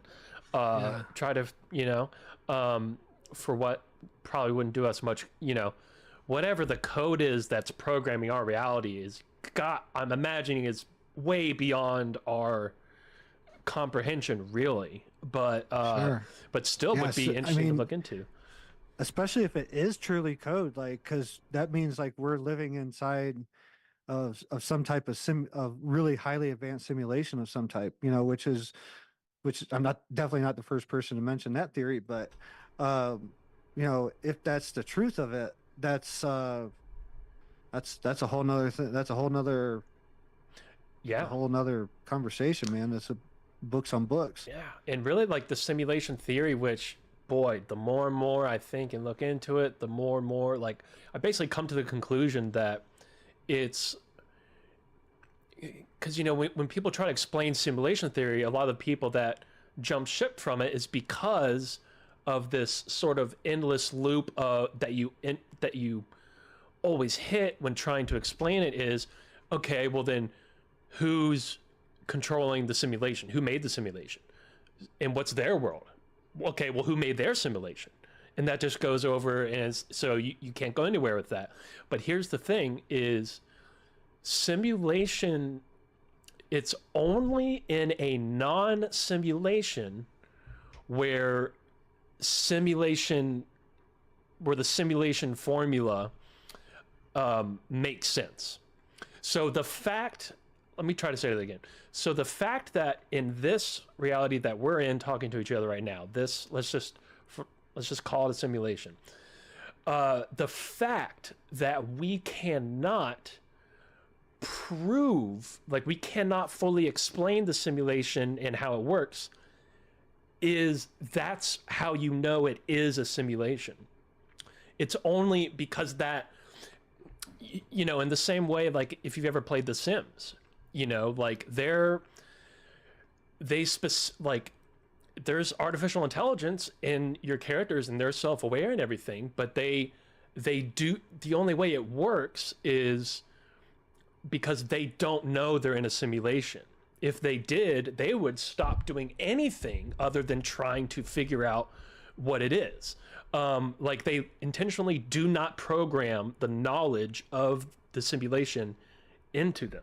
So from their perspective, no matter how they think about it, no matter how they try, if they even started thinking about the simulation theory, they would never be able to fully explain it because it's not programmed. They're specifically programmed to have a block there, So, and by that measure, it's only simulation theory would only be fully explainable and make perfect sense if we were in not a simulation. But the fact that we can't explain it fully and we keep hitting that loop means that's how we know we're in a simulation, if that makes any sense. I'm always trying to wind that down a little better, but that's something that's definitely been resonating with me. It's digestible what you said. Yeah, sure. And I think me and Captain Ron talked about this earlier this year, and I probably did a little bit of a better job then explaining it. But like that, I had the biggest aha moment when I sort of realized that. Like it was one of the, like almost like a download experience, but just this like, oh, no one, like, okay. Yeah, I could go down a whole rabbit hole with that. But seeing as we only have about 11 minutes here, I do want to, okay, so I texted you guys the image I'm about to show here. The way I have this set up, I can't, so you'll have to look at it on your phone, but the audience will be able to see this on the screen here. So, and I've told the story about seeing this. So I'm gonna switch over here and pull up the image. Okay. So what you're looking at there is very clearly ribbed for her pleasure. But aside from that, is that the whole reason you did this bit? Just so you could do that? Just so you could do a little voice? No, but here, okay, so here's, in all seriousness, so here's what this is, now keep in mind, I am a terrible, god-awful at drawing. Like, that is literally my best attempt to draw a cigar shape. Like, can't even do that, right? So, now, I'm going to tell you my experience and a couple of other experiences that I have just recently heard where they describe the same thing.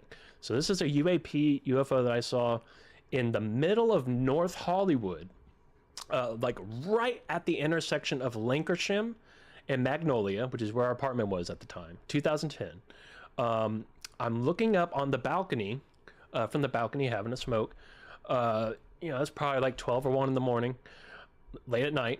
And there is, I'm gonna switch back over here for a second. So there is, just a clear, very nice night. I'm just looking at the stars as I usually tend to do. Anytime I'm outside, I'm like studying, just observing the sky. And I'm focused on this section of the sky. And then literally, that massive object, it must have been the size of, like, seriously, like the size of like a 20-story building sideways. Like, it was huge and it was close. I mean, it was right there. Probably twice the distance that a punter could kick a football up in the air. Like, very close. And it just pops up for a couple of seconds, maybe like 1.5 seconds. It's not there. It just sort of comes in and it's moving a little bit, like it's just kind of cruising for a second, and then it's just gone. And I'm just like, what? And so I'm on the second story of my balcony outside, and I'm looking around, because usually at that part of North Hollywood, no matter what time it is, there's people walking around. Our neighbors are always outside breakdancing and doing backflips and shit. And I'm looking around, and almost just as bizarre as me seeing that is the fact that nobody else was outside. I literally yelled out, like, did anybody see that? Nothing. There was nobody out there. And so I'm going to go back to the image. Now, what I saw is this, I mean, it almost, kind of looked like a blimp, but more cigar-y. Now, these red lines, the way I can describe them, and this is where these other accounts get interesting. The ribs. Yes, the ribs. So these were like a neon pinkish reddish light that I don't think you can see my mouse cursor, but it's literally wrapped around the whole thing diagonally. So like, just like you would wrap around, that stringy stuff around Christmas tree branches. It was that, but wrapped around the whole thing diagonally, which seemed kind of odd because the rest of it seemed so perfect and just a perfect, smooth, seamless object. But it looked like it was wrapped around with this neon red barbed wire diagonally. And that was odd. So anyway, a few years go by, and I'll switch back here. The first time I heard somebody else describe this was, so do you guys remember the show Unexplained, or was it Unexplained Mysteries? I forget. It was a really popular TV show in the 90s, Unsolved Mysteries. Unsolved Mysteries. Yeah, and they did a 1-season reboot like 8 years ago or something like that, like 10 years ago. There's this one random new season with a new host, new guy. One of the episodes was about UFOs, and this Native American dude is on there, and he describes exactly, I'm gonna show you again, this image down to the diagonal, like red wire sort of thing that is wrapped around the craft diagonally. He describes it, but they didn't show like his drawing of it or anything. He just described it. But earlier this year, it was a clip from some documentary that I'm not sure where it was from, but I have the clip saved somewhere in my Instagram messages. This guy describing the same thing, and he had a computer artist guy go into an art program and like make a animated rendition of it, and he drew exactly this with the neon. I just had a regular ass red marker, but like a neon pinkish red, almost like barbed wire looking thing diagonally wrapping around the whole object. And first of all, I want to know if anybody has seen this particular type of craft. That's number one. But number two, whether you're in the chat right now or you're listening at a replay later and you can comment, I would be very curious to know, because I mean, there's no way 3 different people are just completely making up the exact same thing with that detail. Like they saw the same thing I did, for sure. But so in my case, it was because it didn't come in and then leave the area. It was not there, almost like a light switch turning on. It's there, cruising, and then it's gone. So with that said, this is just an idea, a theory. I have a feeling that red diagonal thing that's wrapped around the craft is part of the mechanism that camouflages it in the sky. And there was a little hiccup in that moment. I saw it, like a glitch, or the electricity stopped flowing, something. And we know, like, China has a couple years ago unveiled their literal, like, invisibility cloak, like straight up Harry Potter shit. Like, I'm sure you guys have seen it. Like, you can put it in front of some bushes or a building or whatever, and you can walk behind it and you are invisible. It sees right through you. And they've explained how this technology works, but that's just what they're showing the public. There's all kinds of documents from the Freedom of Information Act. Bob Lazar goes into great detail on, he famously talked about when during the flight test, like when the UFO was up in the air, if you were looking from underneath, you couldn't see it. The light would bend around and go right through. And there's multiple ways they can do this. In that case, it would be the 0-point energy device, the gravity bubble. So in that case, the light you're getting is literally being warped around, so you're seeing right through it. But there's other technology that they've 100% developed, and you can find Freedom of Information Act documents on this, where they essentially have screens, like digital display screens on the bottom, and then on the top they have, like, some super high def quality cameras that are filming what's above and projecting it on the bottom live. So whatever is right there, it's just being projected through the screen down. That seems like a much shittier and a lot more could go wrong sort of method of doing it, but that's something they definitely spent a shitload of money developing. But we know that cloaking is possible, and just what the China has showed the public is already incredible. But the thing I always wondered about that sighting was everything's so perfect and seamless, the shape, the symmetry, except this ugly, diagonally wrapped red barbed wire looking shit that's glowing. And I'm if I had to bet, I would say that is part of the mechanism that camouflages it in the sky. And with that said, I don't think that was an alien ship. I think that was military surveillance. And what better way to be able to surveil a massive crime-ridden area like North Hollywood? And like I said, it was right above me. Like a professional NFL punter could kick a football straight in the air, and twice that distance, it was right there, just right above. So, I mean, they could just be sitting there with all of their, surveillance equipment on board, and nobody can see them, and they're just looking down, following whoever they're looking after and keeping track of whatever. What if our conversation from earlier about the code connects back to this? What if they're just messing with the code?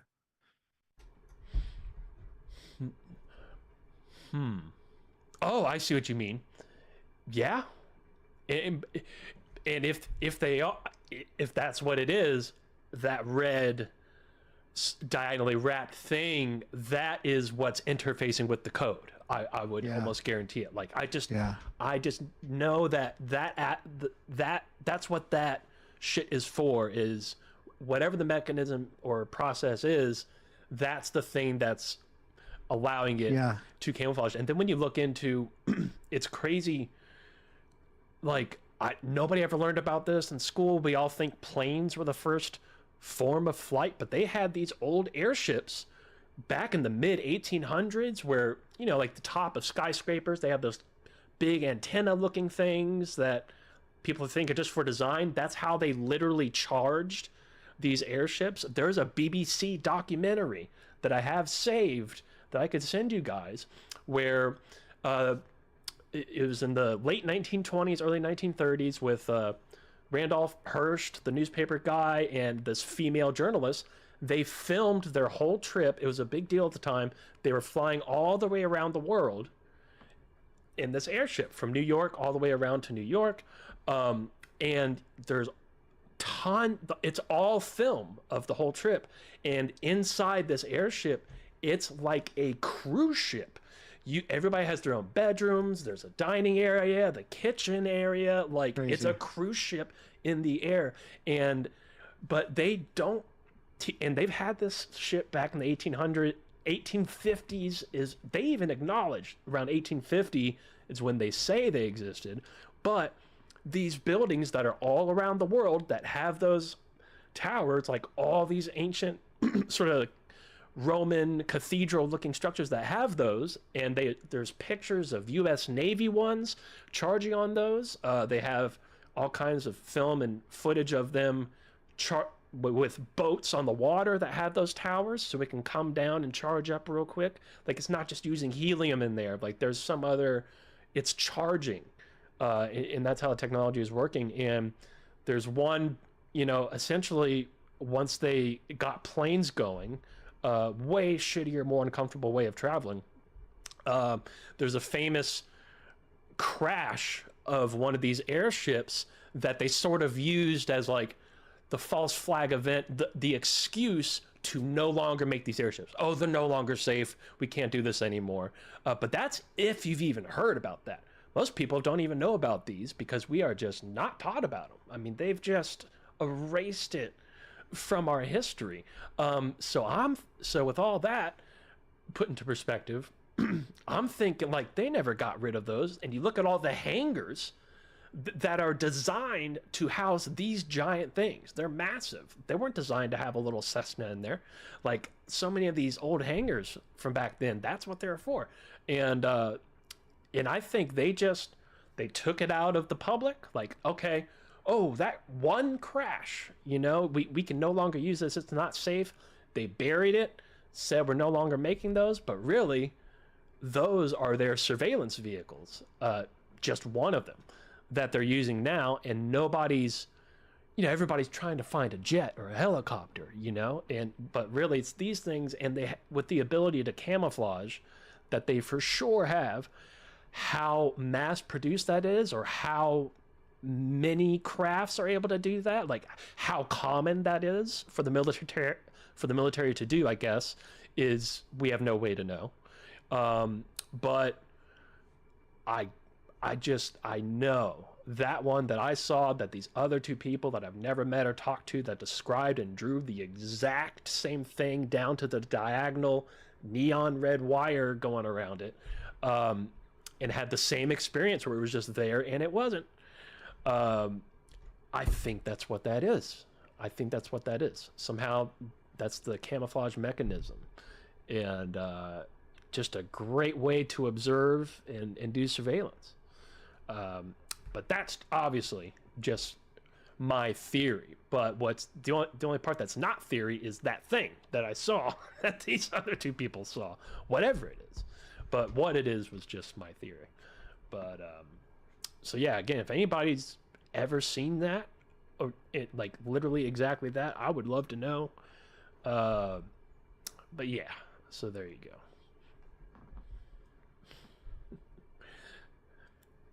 And I actually did. I had a little sighting the Halloween night. Well, it was about 5 a.m. the next day, but yeah, had a very interesting UAP sighting, which that was the first one I've had in many years. You know, I don't quite stargaze like I used to, but it was interesting, and it didn't look like any type of craft. It was just a light, like this yellow laser-looking light, and like an orb of it just sort of developed out of nowhere, zipped over here, and then collapsed on itself and disappeared. And that was pretty close too. Well, let's all agree that all three of us, after the show, we're gonna walk outside and see an unmistakable one, and we're gonna have our phones with us and charged and ready at the moment. So let's all three agree that's about to happen. All right, I'll do that. I mean, the first thing I do when I I'm get in. off here is go outside for a smoke anyway. So. Yeah, I always. Yeah, I'm about to step out that door right behind me. So. Perfect. And all right, well, yeah, that kind of wraps up for here. Now, real quick, ladies and gentlemen, like we were talking about earlier, I do want to do the watch party with that Greg Braden lecture, which we talked about doing this a couple years ago when we were doing the watch parties.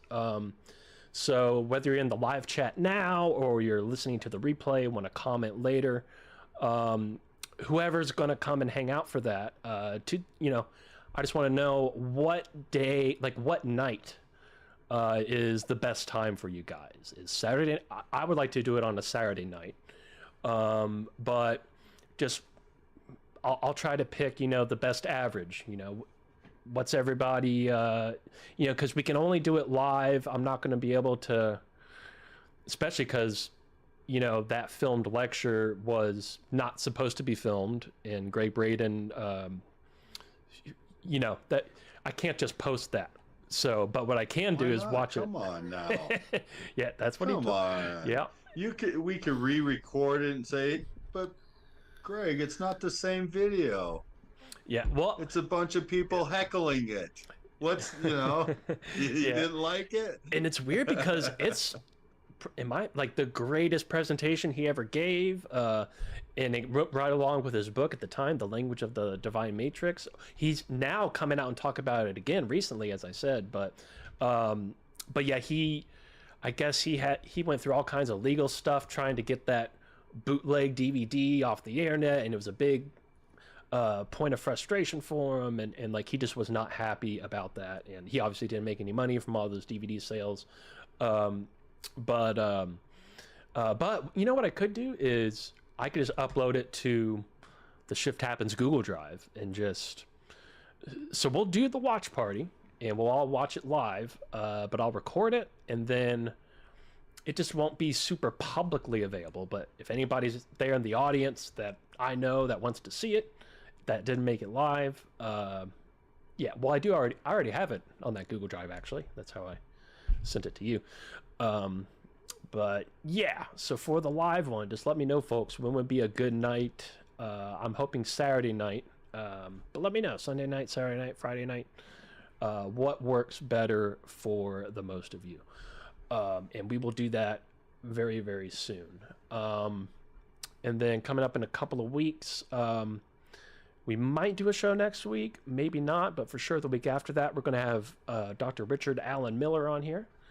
That's going to be had an insane phone call with him the other day. He just hit me up out of the blue with all kinds of interesting new information. So we're going to get back to him. Getting a ton of emails from him lately. Nice. Yeah. And yeah, he's got a new newsletter that he does pretty regularly. That's very interesting. Yep. Stuff to read. He's about to present some interesting DNA research that involve, how our DNA has been intelligently manipulated. He's about to present that in Switzerland in a few months at a big deal.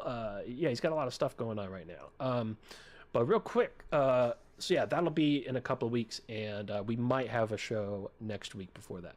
But for now, let me give it to you guys. Where can everybody keep up with you and follow all your stuff? Where shall I be directed?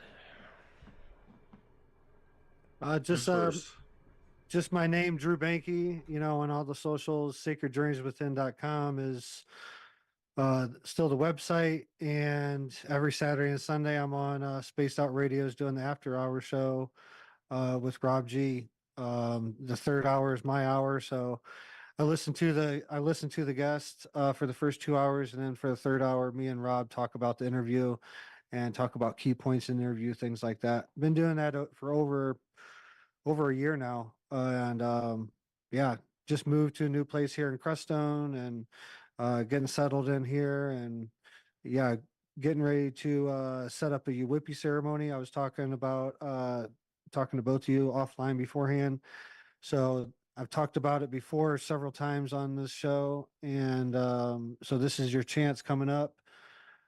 Check out, keep an eye out on my social media pages for links to this upcoming ceremony with Chief Bear Cross in a Whippy ceremony if you want to witness it in person. So here's a chance that I know a lot of people has reached out, and for the availability of these ceremonies, they're very rare. So keep your eyes out, and I'll be posting and making it public as soon as I get a date set. Fantastic. And Awesome. and what about you, Jeff? I'd say you could find me over at eTalk, but I haven't been over there in a while. Ever since I got rid of the online radio station, I just really haven't done much. I haven't done my podcast in a year, and actually kind of sad. We didn't do the Haunted Marathon this year. First time in 4 years. Yeah. I'm really bummed about that, but truthfully, I'm really happy to have my free time back. I've been rebuilding my business out here in Reno and getting that squared away. So that's been my main focus this last year. And so now things are going really good. I've been out traveling a lot the last 5, 6 months, out researching again. So I don't know if I'm going to get back to doing e-talk anytime soon, which I just don't know what I'm going to do there, because I want to get out and start researching more. I mean, I am going to start studying and researching a lot more on consciousness. I'm going to start getting back more into my spiritual work and doing sessions and all of that and teachings.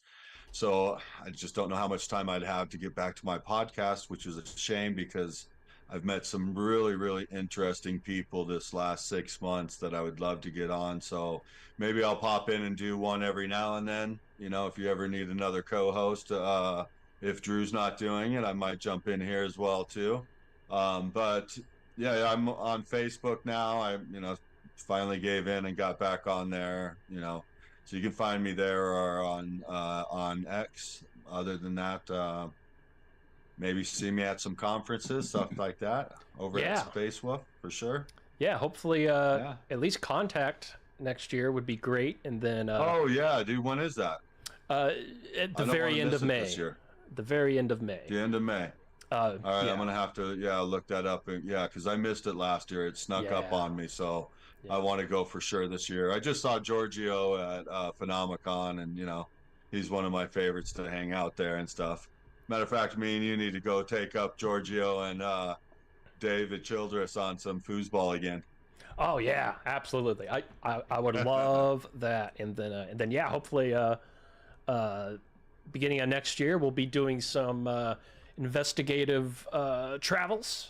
I'll just leave it at that. Yeah. And really looking forward to what we make out of that. And then so yeah. Yeah, I might have some new fun toys that we can have a lot of fun with when we go then. Hell yeah. Yeah, I'm looking forward to that. We've been talking about it forever, but we're actually going to do it. We're going to do it. I got one more thing. I got another episode coming out on Discovery with Homestead Rescue. So in season 13, we got another episode coming out, and it's being aired right now. So oh wow.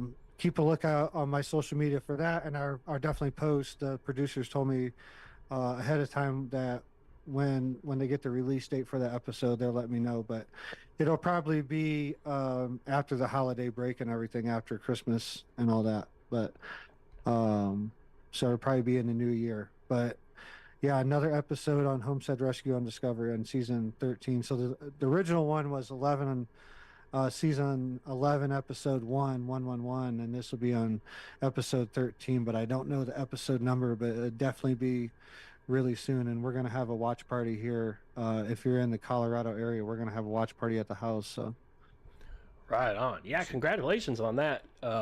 Yeah, I loved that first one, the season 11 one, and yeah, can't wait to check out the new one. So right on. Good. That's awesome, man. That's good to hear. And all right, there was one other thing I was gonna say, but I can't remember. So we're just gonna go ahead. Wasn't that important? Yeah, I guess not.